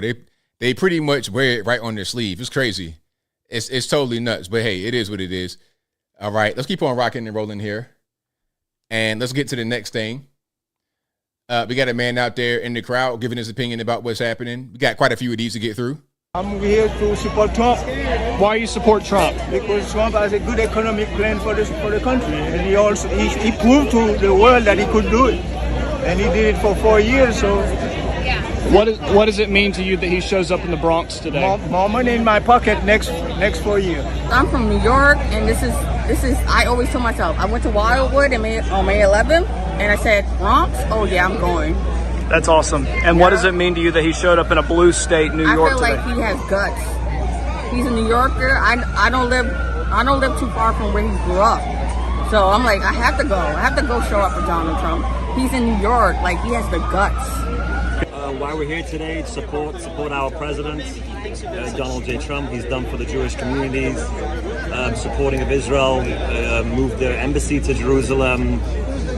has always backed them. It's never been a time or day or year that he never stopped supporting. It was never a wishy-washy type of thing that we've seen now with the current illegitimate president. And yeah, we're here just to give his support. I'm a Bronx resident, and actually, I was a Democrat, but actually, I'm supporting Trump. So there we have it. I mean, a bunch of white supremacists, huh? And that's a Trump rally, white supremacists. And it's never like that. You know, they'll say, oh, this is not a normal Trump rally. I've been to quite a few Trump rallies in my day, and it's always nothing but love. It don't matter the race. Everybody is nothing but love because you're there for a common purpose. You're around like-minded people. It's never any kind of hate involved at all. Okay, let's check this out here. Did you ever expect Donald Trump to come to the South? Not really. No, never. Nobody else, I think, had done this.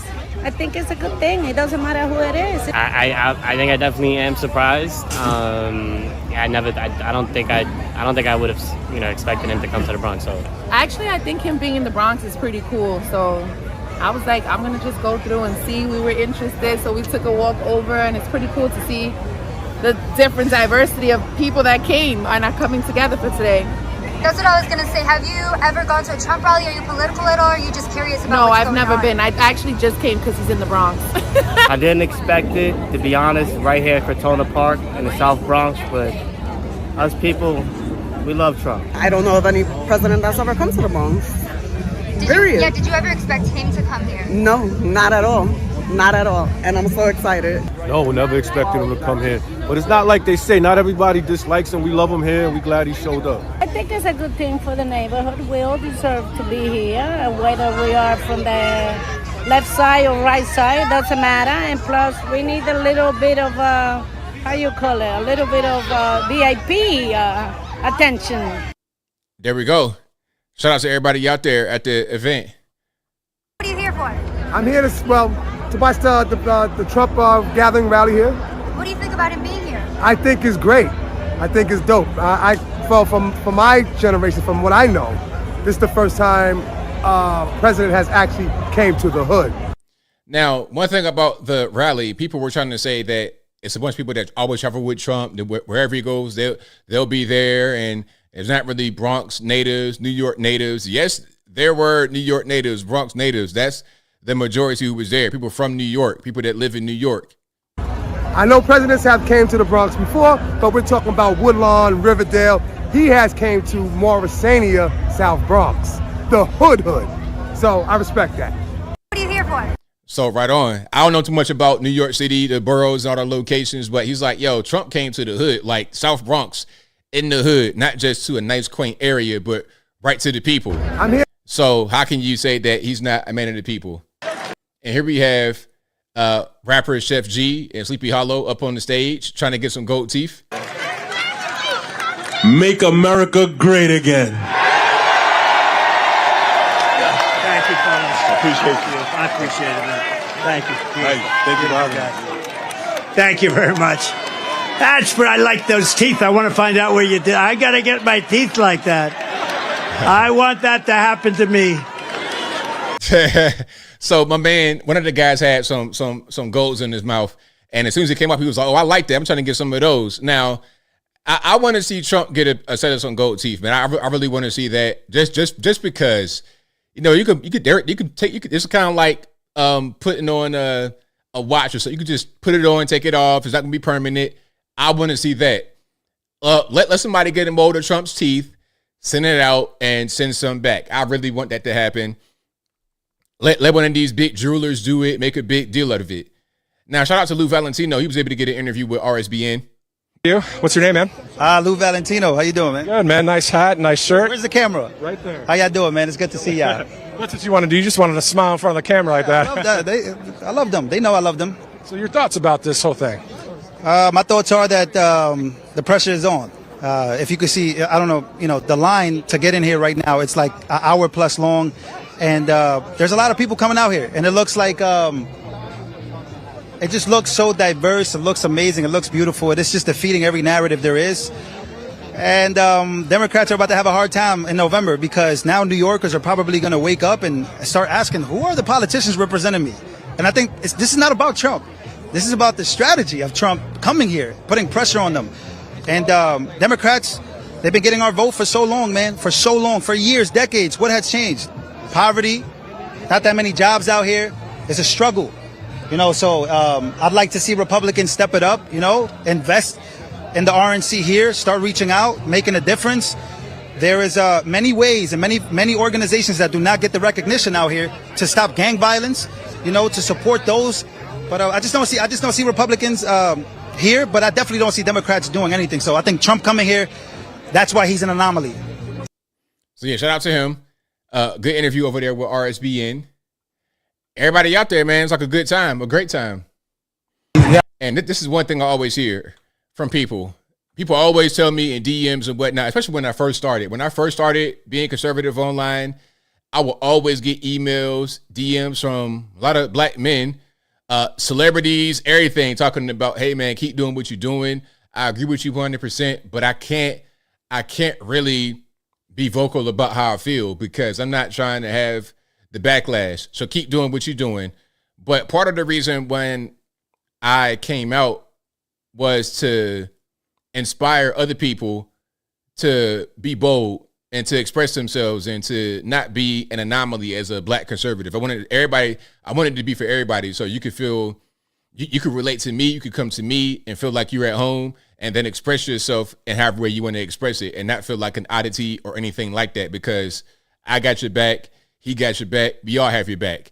So listen to what he's saying right here. And what he's saying is what, again, I've been told for years, especially when I first started. We have supporters. We have a lot of millionaires and billionaires in here. Even though it's a democratic state, he still has a lot of support in here. You know, it's like we support him, but not so much out loud. We support him underneath the table. So you heard what he said. It's like we support him, but not so much out loud, kind of underneath the table.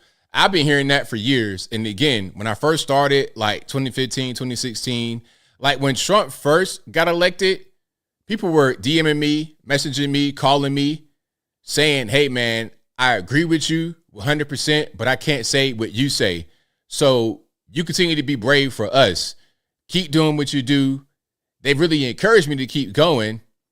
Even when things are kind of weird sometimes, they say, hey, man, keep doing what you're doing because we can't. And now I can look back and see the impact that I made along with Brandon Tatum, Candace Owens, a lot of us made.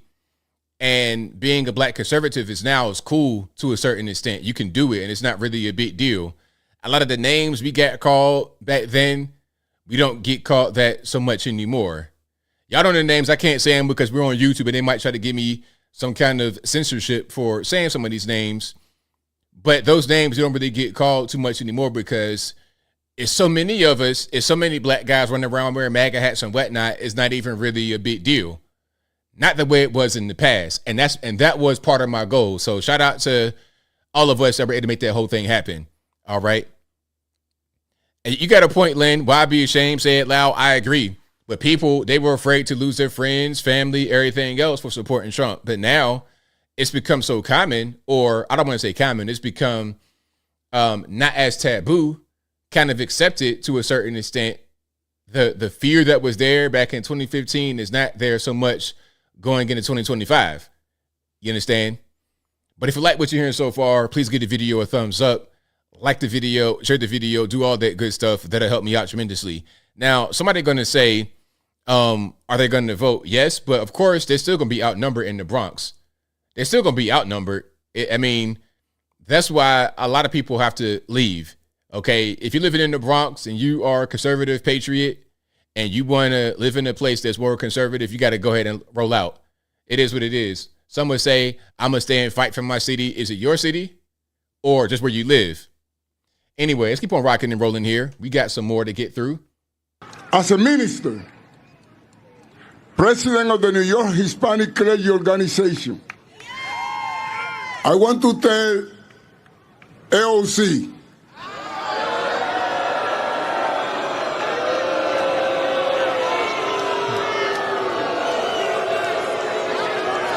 this morning, she intended to become a prophet. And she said, even God doesn't want Trump in the Bronx because it's going to rain.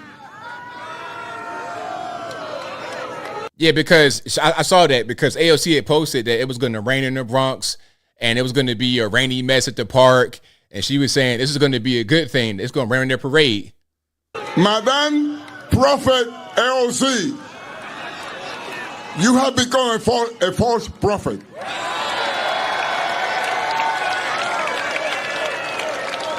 Look at what a beautiful day.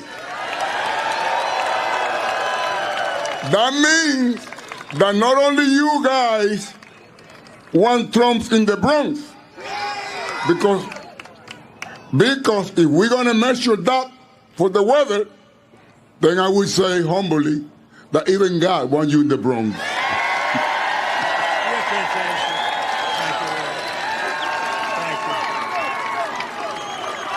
And I want... So shout out to my man right here. You know, it's so diverse.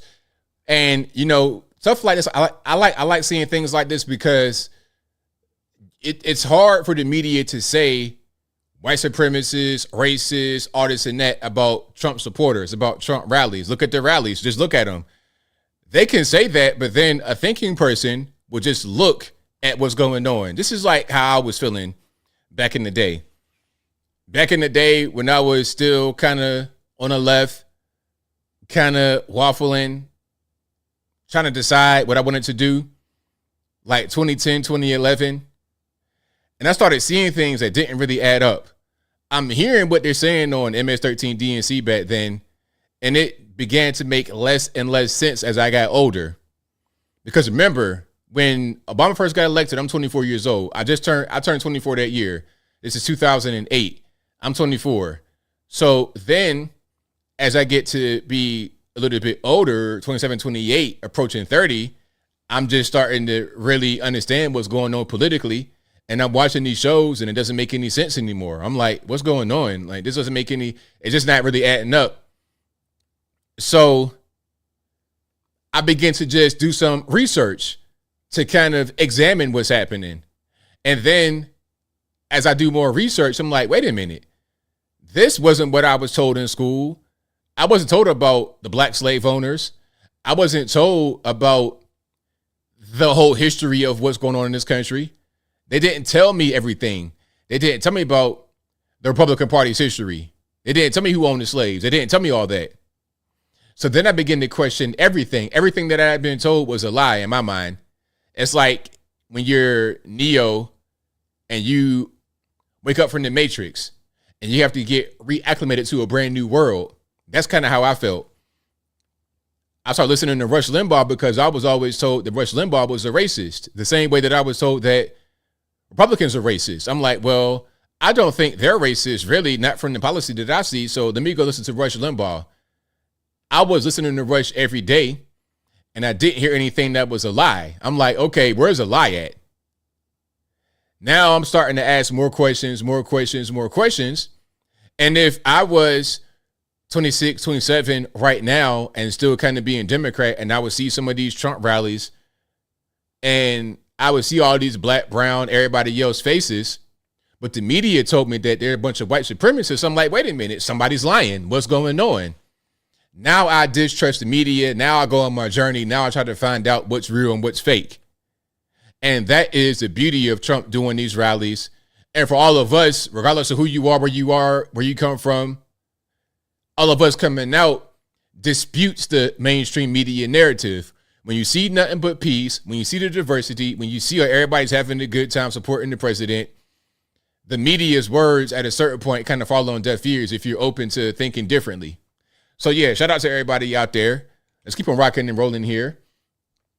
If you like what you're hearing so far, please give the video a thumbs up, like the video, share the video, do all that good stuff. That'll help me out tremendously. I have a speech here from a woman. Check it out. What I say is that we absolutely must take our country back. And look at this crowd of people. a diverse group of people, but what ties us all together is our love of country. Correct. And we have so many people here that escaped from communist countries. I'm a descendant of slaves. My people fought so hard. They fought in World War II, even when they had no more rights.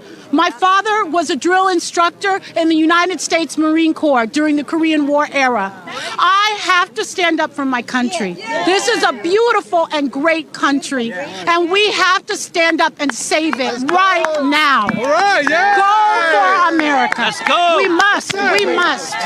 Yes. Amen. Hey, I came from Vietnam. I feel like I'm backed into it now. With Biden, we got to get rid of him. We can't turn into communism. Why is this happening?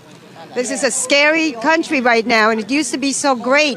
Bring Trump back, please. Please. Everything was super cheap on the Donald Trump, and now everything is super expensive. We can't even ride the MTA in peace. Yeah, you just go to Roosevelt Avenue or the Roosevelt Hotel. You see illegal immigrants everywhere. The subways are becoming super dangerous. I mean, it's just getting extensively ridiculous, and everybody's noticing, especially here in New York. You got the most crooked set of government here with Eric Adams, who swaps and goes back and forth on everything he does, and then he says, "Oh, we got to make things better for the migrants crisis going on over here." When you're the one who caused it, you're the one who called this a sanctuary city. You, Hochul, Letitia James, Alvin Bragg. All of you guys are scumbags, all of you. And what we saw under Trump was absolute success from every corner. The greatest numbers of black unemployment, the lowest rates of inflation. I mean, everything is going up right now. I got a big truck and my gas is going high as all hell, and that's under Biden. You had to see Pelosi the other day had to act like the Trump's presidency was going down. Meanwhile, the host said, yeah, but there was a pandemic, though, right? And they have to kind of lie to the people to make us think that this is what it is. But it's all fun and games. It's all fun and games until we all find out what the truth is. Go ahead and put them in jail. Put them in jail and watch the persecuted people on the ground rise up and vote for him even harder. We're going to get the black community, the Latino community. We got Los Dominicano over here. And we're going to show support until 2024 is over and Trump is back in that damn White House. Let's go. So shout out to everybody out there in New York. Shout out to everybody out there that's going to support Trump for president 2024. And yeah, there was a great rally out there, South Bronx. A lot of good people, a lot of good messages. Everybody, so whatever the mainstream media says, you could pretty much say that it's bogus. You could say that it's bogus, and that'll be that. Now, I'm going to get to one last thing before we get to the calls. And shout out to you guys for being here. I really appreciate y'all as always.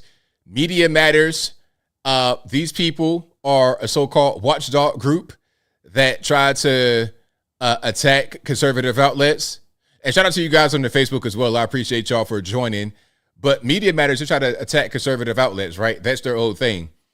Now, Elon Musk is suing them because they put out this whole thing against him, this whole hit piece, which is not true, which I'll get to in a minute. There's also a investigation from, I think, the Missouri Attorney General, because they solicited funds from people in Missouri based on the false pretenses. So now we're violating laws. They might go the way of Gawker and become extinct, which is a good thing because they've been around for a very long time, since I think W, maybe even before W, maybe before like Ronald Reagan era, like that time, I can't really remember. But they've been around for a long time, being a thorn in the side of conservatives, trying to get us canceled, trying to get us out of the way. All right, so let's hear from Elon and see what's happening with the lawsuit. Yeah, Media Matters is an evil propaganda machine. So I just generally am against evil propaganda machines, and so we are suing them in every country that they operate, and we will pursue not just the organization but anyone funding that organization. I want to be clear about that. Anyone funding that organization, we will pursue them. Now, here's the key about that. So Media Matters, they have a YouTube page and they make videos and whatnot, but that's not where their money comes from. You see, their money comes from a lot of people that fund them. They're a nonprofit organization, but they get plenty of money from people, and their goal is to take down conservative people, conservative outlets. All right. If you go to the YouTube page, they're talking about Alex Jones and Andrew Tate, people like that, but they go after politicos They go after anybody that's conservative, right wing. That's their whole thing. And they get funded a lot of money to do this. So Elon is saying, hey, we're going to go after everybody, not just Media Matters, but whoever funds them, because that's going to get down to the core of the problem. Media Matters is an evil propaganda machine. They can go to hell. Well, very well said, Elon. So shout out to Elon Musk. And a lot of the people who were fired from Media Matters, they were talking about it on the Twitters. All right, they're talking about it on Twitter. And I said, yo, get me the biggest violin. Give me the biggest, tiniest. Give me the tiniest violin, because I couldn't care less. I could not care less. If care was a unit of measurement, it'd be absolute zero. I'm talking about 0 degrees Kelvin, absolute 0 K black on the printer, 0, 0, 0 all the way around. Military push-ups, when you went in the military drill sergeants, when you don't do one push-up, you're on 0, 0, 0. That's how much of a zero is going to be. I don't care. They're talking about I got fired and I got to find a new job, and it's because Elon and he's so insecure. It's like, look, well, check it out. You know what I would say to anybody that got fired from Media Matters? Learn the code. Ain't that what y'all said? Ain't that what y'all said when the coal miners got fired because you want to try to ditch coal? And the funny part about the whole coal thing is you got to bring coal back because of all the EVs out there. How are you going to power the grid? It ain't fairy dust. It's called coal. It's called coal. Well, maybe if you want to call the smoke from coal fairy dust, that's fine. But ultimately, it's coal that's going to power your electric vehicle. That's how that whole thing works. But anyway, I digress. The point is that they celebrated when people lost their jobs that they didn't like. When the coal miners lost their jobs, they celebrated it because we're trying to break free from fossil fuel, although you can't, because you got to power electricity some kind of way, not with unreliable and unstorable wind and solar or even hydro. It's not going to power the grid. Okay. But also Tucker Carlson, one of the people, Kat Abzu, and I think her real name is super long, like 18 consonants in the last name. But anyway, she is a TikToker and threw a whole party when Tucker got fired. And then she said, this is a Tucker fired versary. So I guess the 1 year to the date when Tucker got fired, she was celebrating it on her TikTok. But now that she's fired, all of a sudden it's tiny violin time. It's like, look, I don't really care. At a certain point, your whole purpose was to get people fired. Now you're fired. Okay, shoes on the other foot. Now you got to do with it. It is what it is. It is what it is. Somebody said Terrence Howard 0. Exactly. Yeah, Terrence Howard 0. 100%. 100%. So yeah, I don't really care, man. Tiny's violin, go ahead and play that. It's fine. It's totally fine. But we got super chats on deck. I'm going to get to those. Then we're going to get to the calls. The number to call is 434-658-1220. Again, 434-658-1220. And that's right, Green Out Lady. Green Out Lady says 100% ABL. EVs are ultimately powered by fossil fuels. 100% correct. But a lot of these normies that are riding around don't understand that. Look, if you want to get an EV, you like it, that's fine. If you like it, I love it. That's totally fine. It's available. It's a free country. Go ahead and get it. But don't act like your EV is going to be somehow less harmful to the environment. Don't act like that because of the mining process to get your big, gigantic lithium-ion battery, the process to generate enough electricity to power the grid, to power your EV. I mean, you're still burning fossil fuels. You're still doing some damage to the environment. And then also you have tires on your vehicle. What are your tires made of? And your vehicle is heavier, so you're going to expend more tire waste on the road than a normal vehicle. Plus, you're heavier on the road. Therefore, you're going to contribute to the damage of the road at a higher rate. And you know what's funny about California and the whole gas tax kerfuffle? They're talking about, we don't have enough money because of the depleting money from gas tax due to the EVs. Well, how about this? You're going to have a higher rate of road deterioration because of the EVs being so heavy. These morons don't think about stuff like this. They trying to talk about we're going to mandate EVs because of their environmental impact, not realizing that you're still going to have an environmental impact from all the tires on the road burning off the tire waste because you have heavier vehicles and tires are going to burn anyway. Plus, you're going to have the extra weight on the road. If you got a 30% heavier vehicle on average, and the whole road is filled with these vehicles, that's going to make the road deteriorate, I would presume, at a 30% higher rate thereabout. Because the way that roads deteriorate is from the weight of the vehicle, from the driving of the vehicles on the road. Maybe I'm wrong. If I'm wrong, let me know in the comments. But also, of course, weather, things of this nature. But your roads are going to be driven on. That is going to be probably the chief source of deterioration combined with the weather. But in California, it don't really snow like that. But if you're over on the East Coast, you're going to have snow. That's going to snow, rain, all of that is going to contribute to the deterioration of the road. But Southern California, it's not really going to rain. It's not going to snow. Your heavy vehicles are going to deteriorate the road. But they don't think about stuff like that. All they think about is, we want to be green. Okay, cool. Meanwhile, you can't even afford it, and you still going to have other problems. But anyway, and the batteries, where are you going to dispose of those at? When the vehicles got to go to the junkyard, how are you going to dispose of the batteries? Somebody said it right there. CB says blood batteries. Exactly. The cobalt from these mines are worse than blood diamonds. It's the same concept.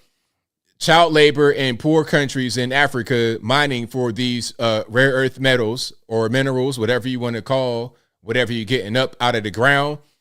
It's the same process, but it's even worse for the cobalt because there's a higher demand for the cobalt than it is for the diamonds. All right.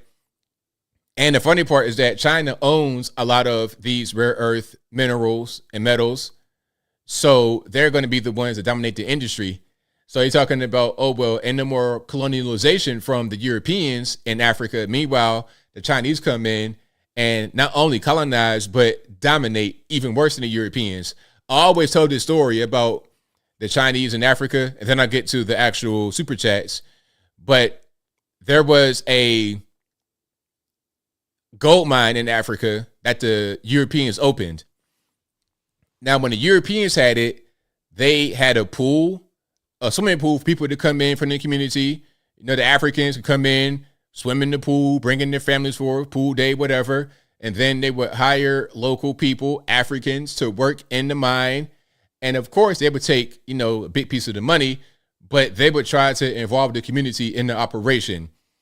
When colonialism ends, the Europeans leave, they close the mine for whatever the reason may be. I don't know why it cannot remain open under the Africans, but it is what it is. The gold mine closes. Maybe they had the equipment and they didn't have it right there among the locals. So the mine stays closed until the Chinese come in. Now the Chinese bring in their own people. They don't employ any of the locals, Africans. There's no pool access. All they do is open it, have it strictly 100% Chinese operated, and they take a bigger piece of the money back. But then people say that the Chinese are better than the Europeans. How? I can't tell. Anyway, I digress. Let's keep on rocking and rolling. We got super chats on deck. If I did not read all of them, I'm going to read some of them that I missed. Then we're going to get to the calls. The number to call is 434-658-1220. Again, 434-658-1220.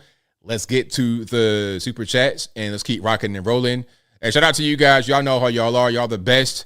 I couldn't ask for a better audience. Now, where are we going?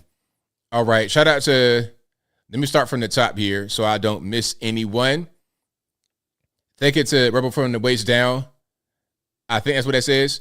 Who says, I was at the Bronx rally. I got yelled at by some Hebrew Israelites. The rally was great. Peace, ABL from Long Island. Shout out to you, boss. I'm glad you were there. Glad you enjoyed it. Shout out to O'Shea Duke Jackson for the comment earlier. I'm a spam bot. You are not. Thank you to Gabriel, who says, you're better than MLK. Well, I appreciate you for that. Thank you to Marcel Echka. And I know I'll throw your name up, and I'm sorry for your generous super chat, who says ABL. Thank you to TZ Burton, who says ABL, my wife's best friend, who is from the Caribbean, has a daughter who is a software engineer. Thanks, Al Gore, for inventing the computer. Shout out to you for that. I read that one earlier, too. Thank you to Lothar, who says, I lost a lot of weight, went from 290 all the way down to 208. I switched the whole food, stopped drinking alcohol, stopped drinking soda, and went back to the gym. If I can do it, you can do it, too. Thank you, ABL. It's all good, man. I'm glad I could be of assistance. Lothair also says, I actually really want to see RFK versus Trump. I think that would be an interesting debate. Well, it could be. Lothair also says, I think it's annoying that some people in this world judge people by their race involving with their politics. That's why I agree with you, ABL, on Joe Biden. He's a hypocrite, 100%. Thank you to Joe Brandon, who says, ABL, I'd like you to say, let's go, Brandon. I need the support. Shout out to you, boss. I appreciate you. Let's go, Brandon. And thank you all for being here. You guys are the best. And shout out to J-Man MVK for gifting the ABL membership. I appreciate you for that one as well. I believe I got everybody. Hopefully I didn't miss anybody. If you gifted the membership, I appreciate you for that. But I think some of my supers and whatnot did not show. But I think everything is pretty much there. All right. Let's keep on rocking. Let's get to the calls. The number to call is 434-658-1220. Again, 434-658-1220. There's also an email in the description if you want to get on live in the bottom left-hand corner of the screen. If it don't work right, don't blame me, blame the white man, because you know it ain't my fault. 205, you're online. Who am I speaking to? Hey, ABL, this is Jason calling from Alabama. All righty, man. What's going on? Man, nothing too much. Background noise. Do you hear me clearly? I can hear you kind of, but you got some noise happening. Oh, okay. Hold on 1 second.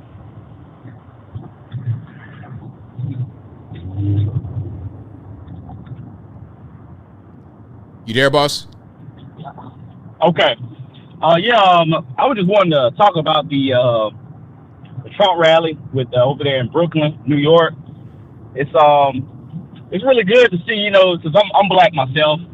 It's really good to see the black community finally coming out and supporting Trump. I'm 28 years old. First president I voted for was Trump back in 2016, and I voted for him again in 2020. It's quite funny, man. I was telling a lot of the black community how good Trump was for the country back in 2016, and of course you get ostracized, called an Uncle Tom, get called all types of names.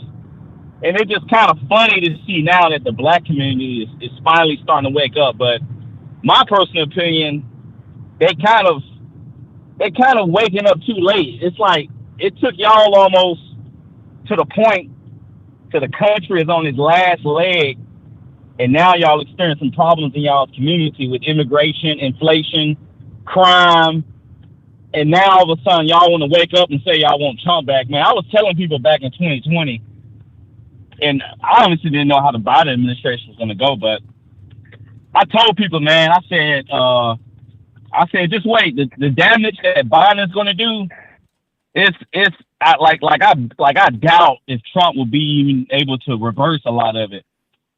And I was telling people, man, I guarantee y'all going to be begging for this man back. Lo and behold, after a year or two, people are starting to ask questions, what's going on? What's all this gas? I remember back in, I think, 22 when gas was almost $5 a gallon. But, it's just, it's just sad to honestly see. It's good that we're finally waking up, but the black community as a whole, it's like we're still not woke up enough. You know what I'm saying? It's like it's good to see that we're finally trying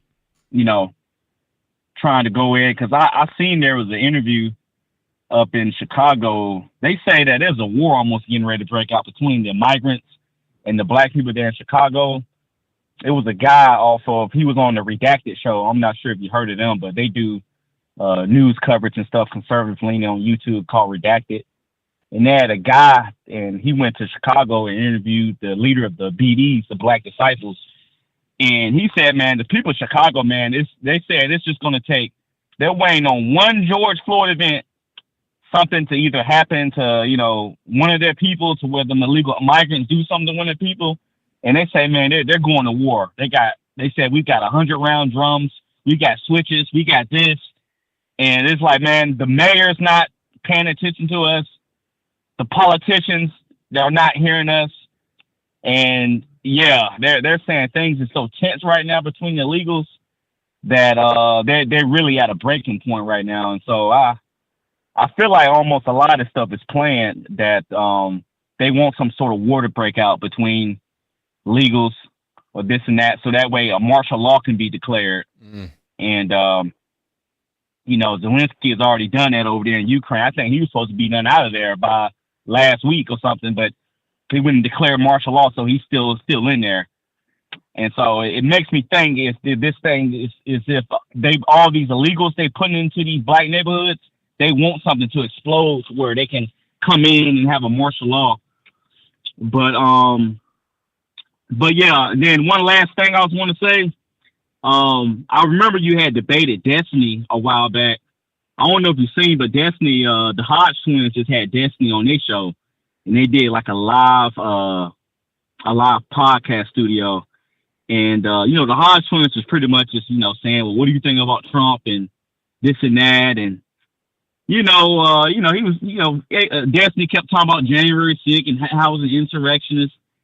I was honestly feeling like the Hodge twins just wasn't too aware, like they wasn't really knowledgeable of a lot of the insides and outs of, like they know a lot of this stuff was made up with the January 6th. It was blown out of proportion, but they didn't go into the twins didn't go into certain details in breaking down the argument with what Destiny was trying to say, about a threat to democracy and things like that. And I was thinking, I was like, man, I wish they had ABL on to debate Destiny because, like, I know things technically down to a T. But I was wondering, man, is there any way, because I've seen Destiny was on Fresh and Fit. He's been, on podcasts, conservative podcasts, man. Is there any way y'all can get together and have another debate again, man? I think a lot of us would love to see that. That's definitely possible. I've been asked to do that a few times, so that's possible.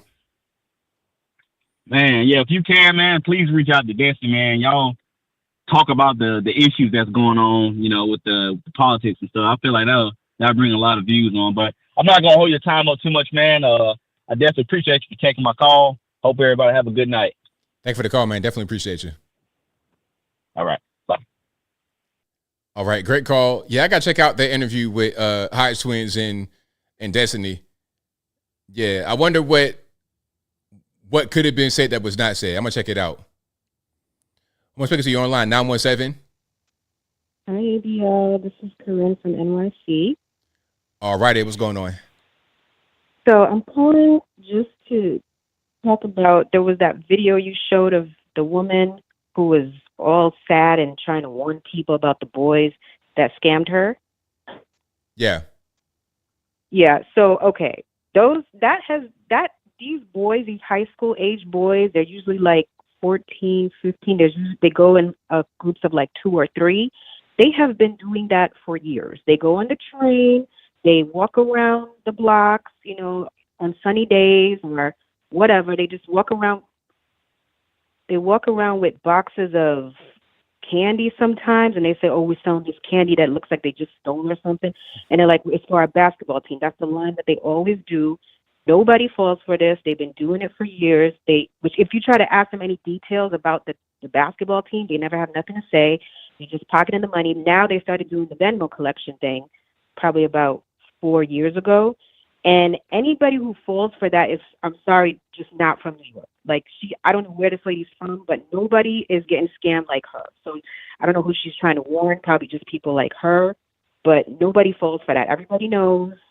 When you tell these groups of guys, oh, I don't have $1 or $2 or whatever they're asking for, they start cursing at people. They start getting aggressive. First they try to act all dopey and innocent, like it's for their little basketball team, but it's not. Everybody knows the deal, so nobody's getting scammed. She's talking about, oh, just be careful out there. No, it's just her. It's just her and a few people that just don't know. So that made me laugh. I don't feel sorry for her. I don't know how you're giving them your phone. That's real dumb. So no, don't feel sorry for her.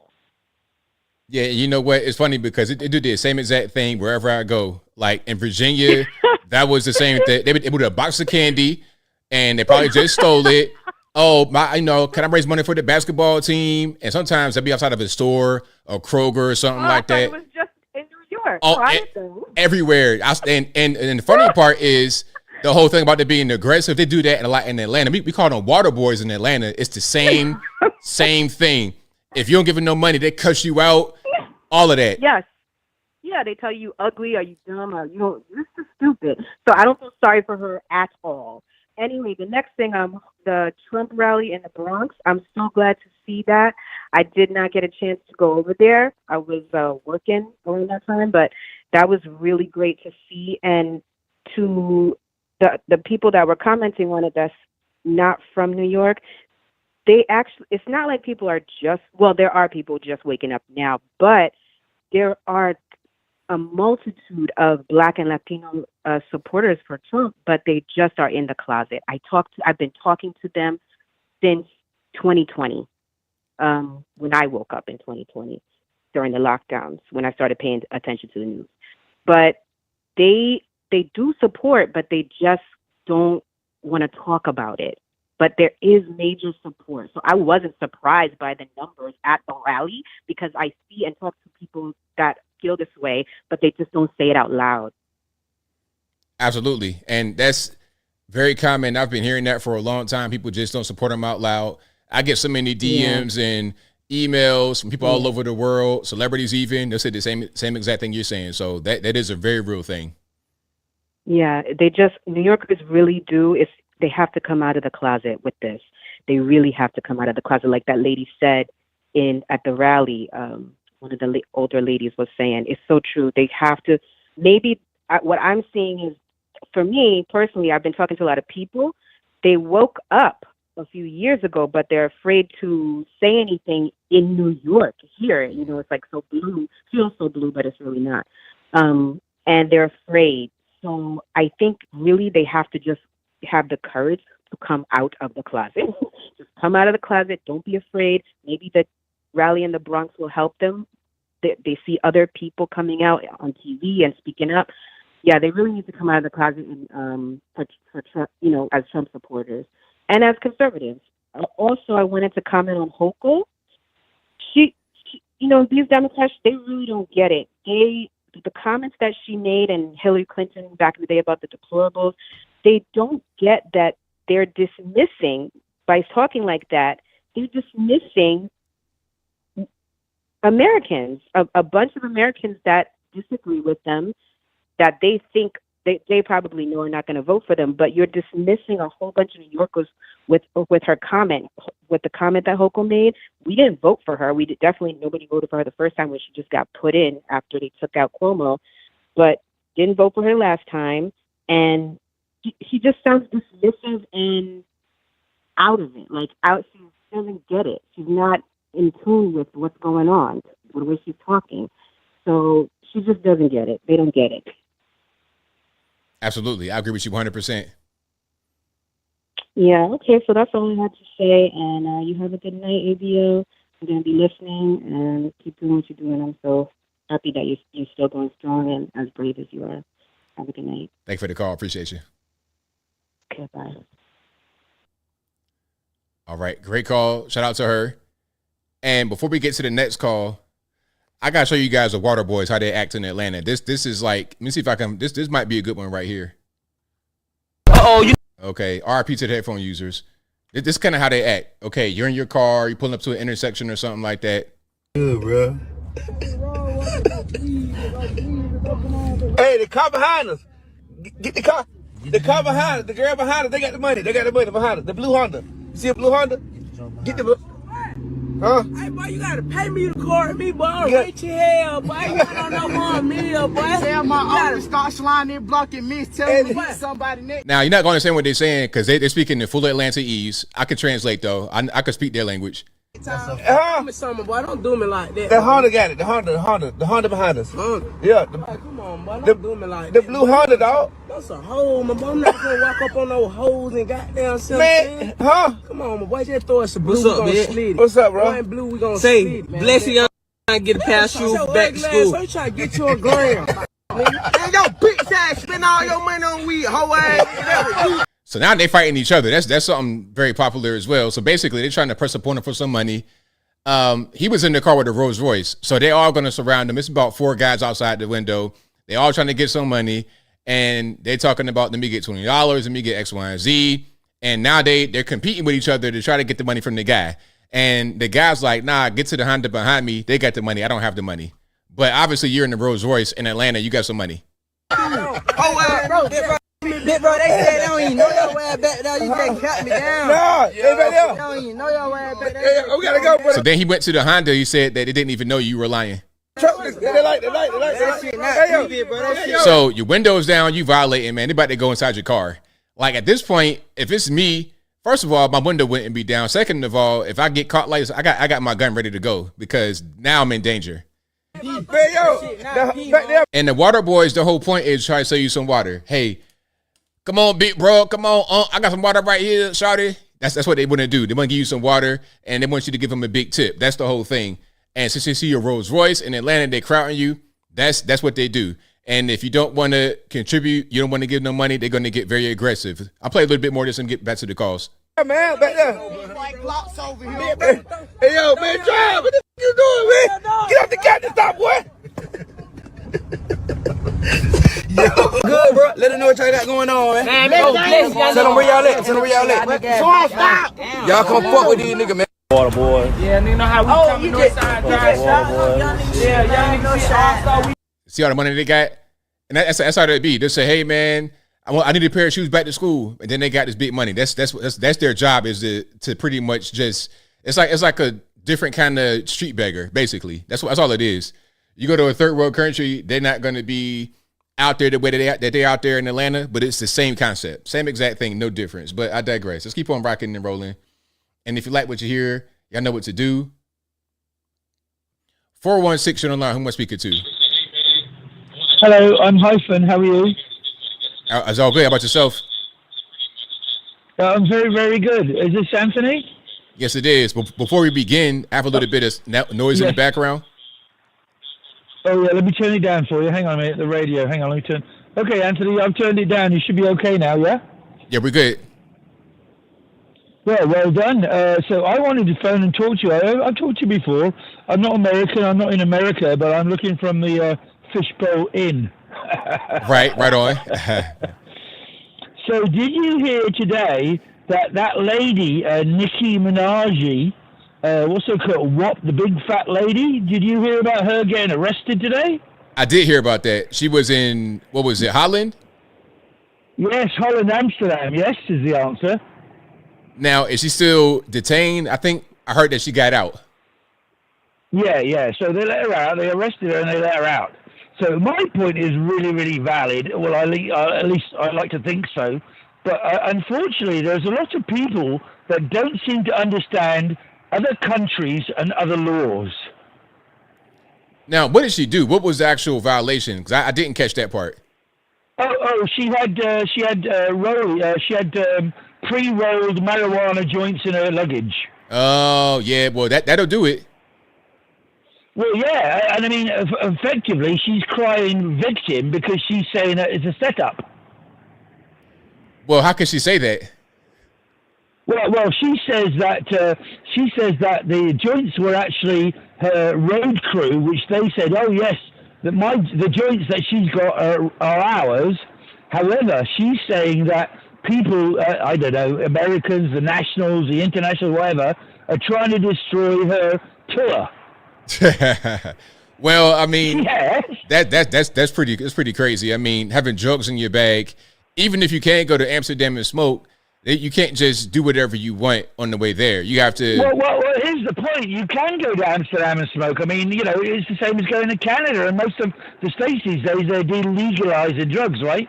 But you don't carry them across international borders. Right, of course. Like you can smoke right? You can smoke some places in the United States, but you can't bring weed on the airplane. You go into the penitentiary. Well, yeah, it's like that girl, Briana, whatever her name is, the female basketball player that went to Russia. Right. She did the same thing. Right. Like, what? Okay, so my question is, what's the issue with these entitled black women? Well, I ain't going to say black women now. I'm going to just say Onika Mirage and the basketball player. Well, I don't know. So who else do you know that's been stopped at borders? Okay, Groiner. So she goes to Russia. She's got marijuana on her. It's against the Russian regulations, of course. And what did Biden do? I mean, that weak fella, what did he do? He swapped her for an arms dealer. That's right. Of course. I mean, you kidding? Because it became political. So it was a political move. It wasn't even about Brittany Griner. It was just he did that to look good politically. Well, you know, there's always hostages in a lot of countries. And so this particular hostage was in Russia. And what was his name? Victor Bout. Yes. Right? He was the dealer of death or something he was called. That's correct. Merchant of death.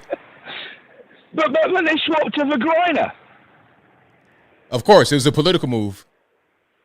All right. So Nicki Minaj is not entitled, and Groiner is not entitled. How about Fannie Willis or the Dalton mayor? What's her name? Tiffany Heingard. They all seem to be entitled people. Well, I didn't say all that. I didn't say all that. I just said it's not about black. It's not about a race. You took offense when I said black, but I'm just naming a few black people that seem to be fucking entitled. Well, let's relax. You can't curse on the show. Like let's not do the cursing or the racism. Let's just say I apologize profusely. I'm sorry. Okay. Let's just say that Nicki Minaj did a ridiculous thing by trying to get into a country with pre-rolled joints when you can't do that across international borders. Well, the point is people that are traveling abroad from America don't seem to understand the rules in other countries. And I'll give you another example, but on a totally different scenario. Some fellas got caught in hang on. Who was that Democrat that had a brain surgery thingy bob? He just came out now, and he went over to Kirks and Caicos, which is actually a really good idea. He went over there because some Americans had gone over there, and in their luggage they had some bullets, and they got arrested for it. Oh yeah, I saw that. I don't know who those guys were, but I did see that. Yeah, it's like five guys that got arrested. I get that's a mistake. That's an entitlement. The guys had a couple of bullets in their, suitcases from a previous hunting trip or something. They didn't take guns, but of course, people don't like people carrying bullets across international borders. Same as drugs, for example, right? Right. So anyway, these guys. So your man, and I don't know his name. I can't remember his name, but he's an American politician. He was the guy who had brain surgery. Oh man, RFK. I don't remember his name. Hey, RFK Jr. You know his name? RFK Jr. No. Actually, now here's a good point. So I wanted to talk about two things. The first one was that. Well, hold on. Before you go, we got like a little bit of time left. So make it one thing very quickly. Yes, sir. Go ahead. So RFK is really interested in food supplies. In other words, good food, not bad food, as in Bill Gates buying up properties and farmland. But there's a case in Pennsylvania by the name of Amos Miller, and he's Amish. And the Pennsylvania government are going after him for his farm. And that's happening right across America. So my suggestion is in this conversation, people need to start looking at what's happening in their counties and their provinces, I can't remember what you'd call them, the states, with regard to food supplies. And RFK Jr. is actually on the right side of that. I mean, if you look at chickens in the USA with all this food stuff, and bees in New Zealand, they're burning bees. Think about what the governments are doing to our food supplies. So that's what I'm saying there, Anthony, for a second part of the conversation. Education. Share the wealth, I say. Share the wealth. Right on, man. Well, thank you for your call. Definitely appreciate you. Never fear hyphens here. All righty. Thank you. No problem. Good night. All right. Shout out to the caller. That was an amazing call. Very interesting. Let's keep on going. Who am I speaking to? 857 on the line. Hey, what's going on, man? What's happening? I was watching you presented the rally for Trump on the Bronx. Yes. I believe. Okay, so a couple of things. You know that the vast majority of these people never been involved in politics before. Why would you say that? Well, I mean, you could tell by the way they talk, the things that they say. They talking about that what's wrong with this country? We're going to become a communist country. They don't even know what communism is. You can't tell. You could differentiate. I think I might have heard. I think I might have heard one person say something about communism, and just because they said that, does that mean that they're not really involved in politics? Like, you don't know. That's just your opinion, and that's fine to have an opinion. But I disagree. Okay, so let's look at what when they're talking about the inflation. The inflation rate was not created by the money supply. The inflation rate was created because there were 2 years of lockdown, and companies decided to increase the price of their products and the services. If you look at, for example, why did they increase the price of their products and services? Because they lost money in 2 years. So they increase prices because they lost money. So that's the way to get money back, by increasing their prices. Well, yes. Let me explain to you. For example, you mentioned Burger King, right? You mentioned McDonald's, right? In June 2020, the price per share of McDonald's was $137 with 10 cents. So what they do is like, okay, if shareholders want to continue to put more money into McDonald's to buy more shares, how they gonna recoup? How they gonna increase the value of the actual stock? And the only way is increasing sales. How you increase the volume? You gotta have two things: either volume. So wait a minute. So you're gonna increase sales by increasing prices? Does that make sense to you? Well, there's two things I just told you. Let me explain to you. You never let me explain. There's two things: you increase volume or you increase prices. So what you do? Okay, so if you increase prices, you're going to decrease volume. Well, it all depends on the demand. So the question is, do you think that they increased volume by increasing prices? Yes or no? Well, yes, it did work because the price per stock went to $258 with 11 cents. Okay, so you pretty much violated the basic laws applying. Excuse me. You violated the basic law of supply and demand. Like, you're going to increase volume by increasing. If anything, they decrease volume because of the increased demand. Like, what you're saying doesn't make any sense. You're not a very smart person when it comes to economics, obviously. But keep on going. No, you don't. So how come the price of the stock went from $137 with 10 cents to $258? Can you explain that to me? Why the stock price will go up, and what is the reason they decided to put more money into McDonald's when McDonald's are going? Actually, some of the McDonald's went bankrupt during the pandemic because there were no sales. So let's move on. So I have Burger King too. There's a study for Harvard School of Economics did a study. In their study, they evaluated all these companies, supply chain, all these loan chains like stock market or Whole Foods. All of them price per stock in 2020 was 16% down, and now in 2024, almost double because they increased the prices, and people will be forced to buy regardless. So right? Excuse me. So is the stock price higher than 2019? It was no. In 2019, it was higher. It was a decline in 2020, and then recoup and recover in 2020. So the question was very simple: is the stock price now in 2024 higher than 2019? Yes or no? It's higher. It's higher than 2019. How much higher? I don't know. I mean, I didn't look at the whole trend. So if you don't know how much higher it is, how can you say that it's higher? Well, the study demands that these companies have record profits in the last 20 years. So that means even back then. So that has nothing to do with the supply chain. That has nothing to do with the money supply. Nothing to do with printing money.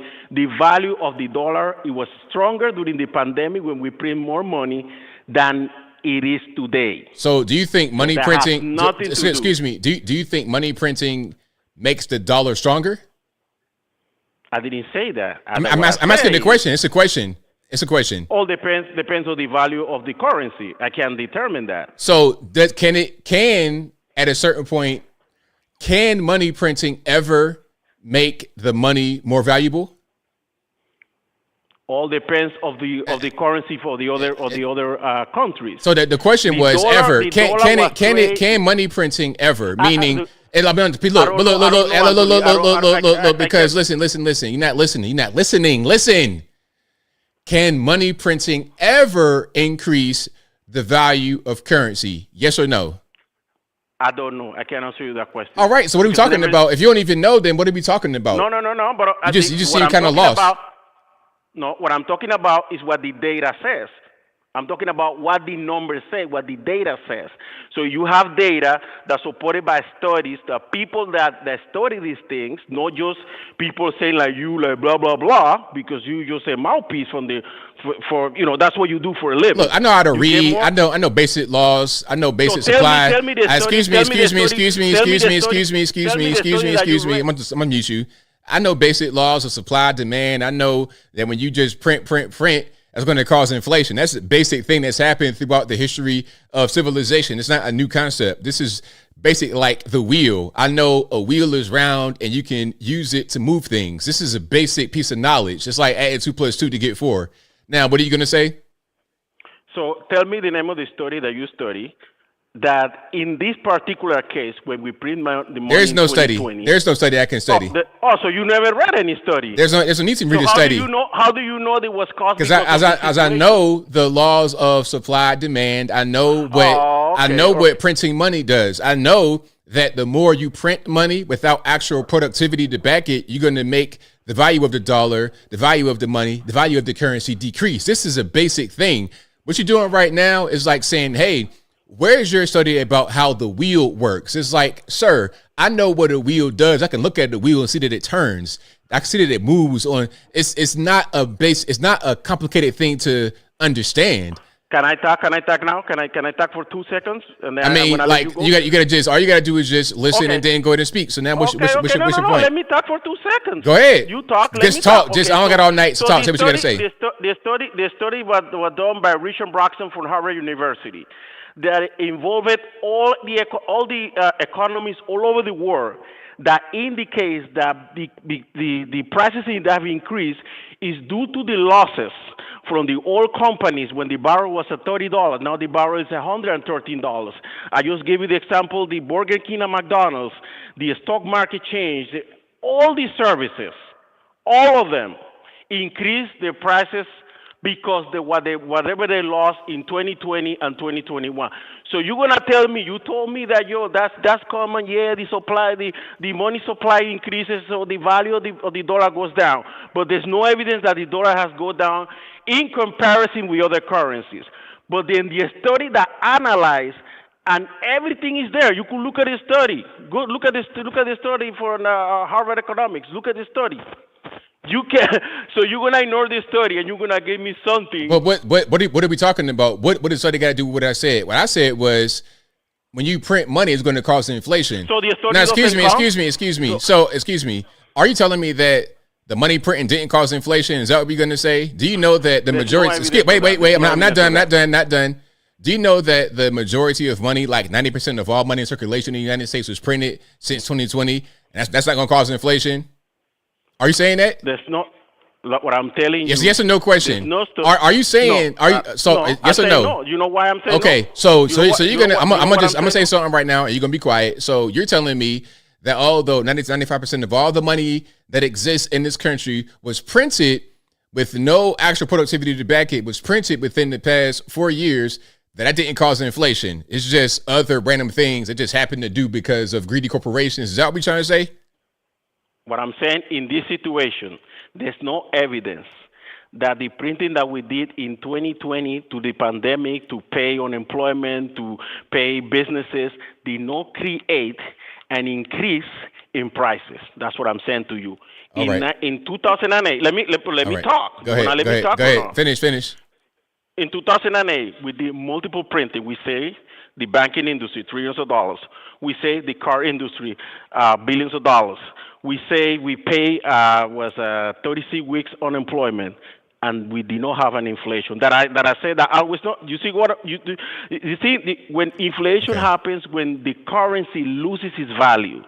if I print a lot of money All right. and Well, loses its value okay. in the marketplace, then it's going Land to your be plane. inflation. So right now, there's no inflation. Do no your inflation. homework. All right. I'm sorry for those people in the South Bronx. All right. Land your plane. Land your plane. I'm sorry for them. Now, I could give you, can I get to No. We going too long. Sir, have a good night. Have a good night. Okay. All right. Shout out to him. We don't got all night. But yeah. Do you guys think that printing money causes inflation?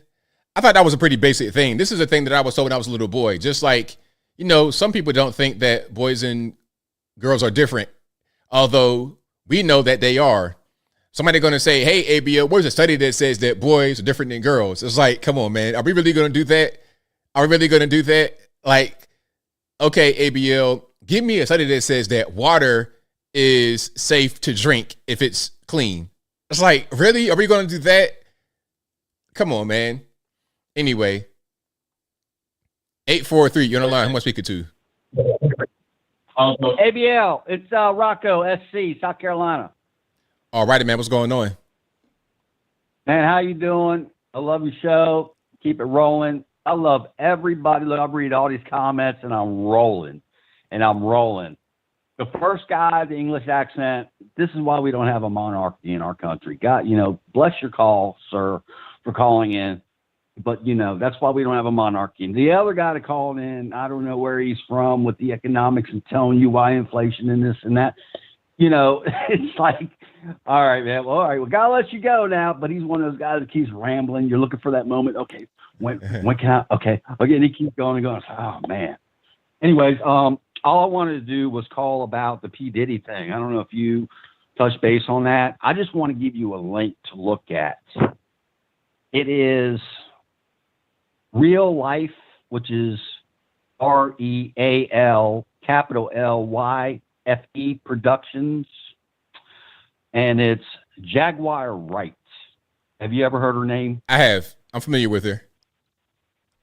Okay. Have you watched any of her podcasts? I mean, what she talked about in this particular segment? I've seen some clips, but not full podcasts. But I have seen her talk about Diddy and other celebrities. Absolutely. For a long time. Okay, but this is so you need to watch this one in particular, and how you know it's the right one. It's like 2 hours and 15 minutes. She's wearing a gold and white outfit when you pull it up on YouTube. And I don't know how old you are, but I don't know if you heard about Tupac and Biggie, with them being murdered, obviously. Yeah, of course. I'm 39, so I was around when that happened. I remember when they both got killed. I was like middle school, high school. Okay, well, she's saying that just touching an iceberg, and the one that really broke my heart, that touched me, she dropped Aaliyah's name. And I know you remember Aaliyah. Yep, I remember when Aaliyah died too. I remember the whole plane crash thing in the islands. I remember that very well. You just need to watch this because she drops names, ABL, and I tell you, this is only the tip of the iceberg. And the way they're doing it, what you need to understand, what the FBI is doing, going after these people, they started with Weinstein. Okay. Then they went to Epstein. Then they went to Keith Raniere. Have you ever heard of the name Keith Raniere? No. Keith Raniere, he had a program that was starting up that he was going to enlighten people and teach people how to be a more productive citizen to life and change things that are going on. Turned out he was just a guru. Turned out to be a cult member. There was a documentary on HBO called The Vow, VOW. It's another very interesting documentary that was done on him. And it turned out he was a cult leader. And now he's doing life for doing the things he did. I don't want to say what he did, but just say it's on the same lines of what we're on right now. Same things Diddy did. Same things Epstein did. But the Jaguar, you really need to watch the Jaguar, right? This woman has risked her life to get the truth out there. And you got to respect that, So anyway, look, I love your show. Please, ABL, keep up the good work. I love everybody in this chat room all the time. I'm sorry once in a while you get those those crazy people calling in. But you know what? I never argue with you because, you know, you're legit. And I respect you, and everybody else in this room respects you. So just keep up the good work. Love you, brother. Thank you for the call, man. Definitely appreciate you. All right, bye. All right, shout out to the caller. Let's keep on rocking and rolling. Let's keep on going to 504. You're on the line. Who am I speaking to? Hey, ABL. It's Alien Spaceship. All right, man. What's going on? All right. Earlier, I was dealing with some things with family and the cats and stuff, so I wasn't in the chat until right now. So I decided to call in and talk about some of the things that I've been hearing. So basically, when you print a lot of money, the money loses its value, and it causes inflation. Exactly. It's a very simple thing that people should be able to understand, but I'm glad we're on the same page with that. Absolutely, because Nixon, they took the dollar off the gold standard because they used to back the dollar with gold, and it had actual value to it. But when you just keep printing money and keep printing it, it loses its value, then inflation goes up, and then other assets become more of a hedge against inflation, especially when the pandemic happened and they printed a bunch of money, and then now they're printing a bunch of money for different things. And like, for instance, in some other situation in Germany after World War II, not World War II, World War I, they had a horrible inflation problem because of the reparations to the Allies, and that's an example. And that's an extreme situation, but their Reich mark, the mark, it crashed, and then it caused them a lot of problems. So not that we would have a problem like that, but it's certainly not good with the inflation that's going on. Right, absolutely. Yeah, and I think with Tupac, I was seeing some of his interviews he did back in the past, and he said a lot of interesting things and stuff that's going on now. And I'm sure the elites and stuff wouldn't have liked him at all. And it's unfortunate he's not with us anymore. He was very talented, and he had great potential. Yeah, it was really crazy that whole time. I can only imagine how things would have been different if they would have survived. That's what I'm saying. Because in one of the interviews, he said that they're asking him, in 10 years, where do you see yourself? It was 1994. He said he would like to be alive. It would have been 2004, but he didn't make it that long. Right. Yeah, and I think Diddy is just really evil, and I do think from research I've done that in my opinion, he's somehow connected with his deletion. And if there could be any evidence that whenever it comes out about it, I would look forward to see that. Yeah, that's going to be really interesting when all the evidence, all the information comes out. Yeah. Okay, ABL. That's all I have to say for this call. Thank you for taking my call. Thank you for the call. Definitely appreciate you. Okay, bye. All right, shout out to the call. Shout out to my man for the call. Alien Spaceship. Appreciate him for coming on in. And shout out to you guys as well. You guys are the best audience anywhere on these internets. If you like what you're hearing so far, please give the video a thumbs up. Like the video, share the video, do all that good stuff. That'll help me out tremendously. Also, you guys, please subscribe to the brand new channel, Uncle ABL. I have a new clip over there speaking about have you guys seen that viral video of the lady crying while making the birthday cake? Well, that whole thing kind of got exposed because her ex-husband got on the line and made his own video responding. So I covered that whole situation over there on a brand new channel, Uncle ABL. Please subscribe to it. You guys have been showing that channel a whole lot of love, a whole lot of positive feedback. So I appreciate y'all for doing that. Also, you're listening to a audio streaming podcast right now, and it'll be available on your favorite audio streaming networks, whether that be Google Play, Apple, iTunes, Spotify, etc. Link for that will be in the description. Or just go to your favorite audio streaming platform and search ABL Live. I should pop right on up. So shout out to you guys again for being here. But yeah, the Uncle ABL channel is doing very well. Hold on.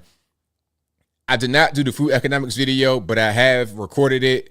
I just don't know if I want to record it again or what I want to do. But I did record my video about the food economics, and I showed you my receipt. And on my receipt, it came to I want to say $15, and I got enough for 2 meals plus 2 extra rices. Let's talk about that in a minute. 773, you know, line, who am I speaking to? ABL, it's your retired Chicago police officer friend. Thanks for taking my call. Alien spaceship kind of hit the points I was going to hit, which was about economics, ABL. You know, you talk about, you know, fiat currency. You know, our dollar was based on the on gold, and now it's not. So, you know, inflation, you know, if you could just print up fiat money, which is fake money, you could just print money up, you're going to increase inflation. It's a basic economic thing. You know, what the left does is they don't know history.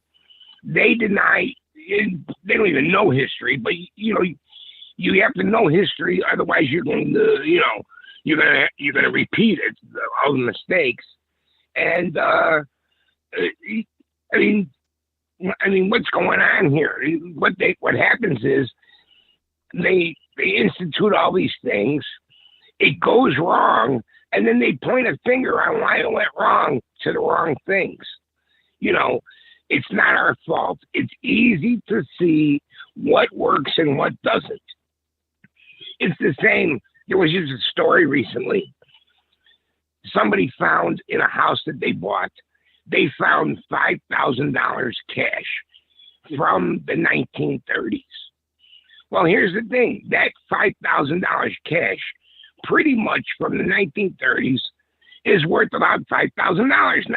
You can bring it to the Treasury, and even if it's kind of ripped up and kind of decaying, if they're able to see that you have legal tender, you're able to get that $5,000. But if that same person in the 1930s had put $5,000 worth of gold, it would have held its value, and now it would have held its value against inflation. Meaning, what he paid $5,000 for cash in 1930 is now worth $5,000, but $5,000 of gold that he had in 1930, same amount of money, but today it worked against inflation. It's worth much more. It negated inflation. You have to pay attention to the economics and what to do, and the cause and effect on what you do in this country has value. So we need to pay attention to what these people are doing, what we do, and what our opponents are doing. They are ruining this country. They're trying to deny everything that we know, all the facts and how things work, and just they're making this country go down in flames. That's pretty much what they're doing. Someone needs to take over the driver's seat and stop the brakes on what they're doing. Anyway, that's my 2 cents, ABL. Thanks for taking my call. Thanks for the call. Definitely appreciate you. Thanks. All right. Great call. Fantastic call. Great way to end it. Shout out to you guys for being here. You guys are the best. I'll be back live again on Wednesday. Same bat time, same bat place. 8 p.m. Eastern time to right around right now, 11 p.m. Eastern time. And shout out to you guys who are watching, retweeting, super chat. And I could not do the show without you. Shout out to the mods for keeping the trolls in check. I really, really appreciate that. But that will pretty much be a wrap for me. But before I wrap it up, put the bowl clean on top.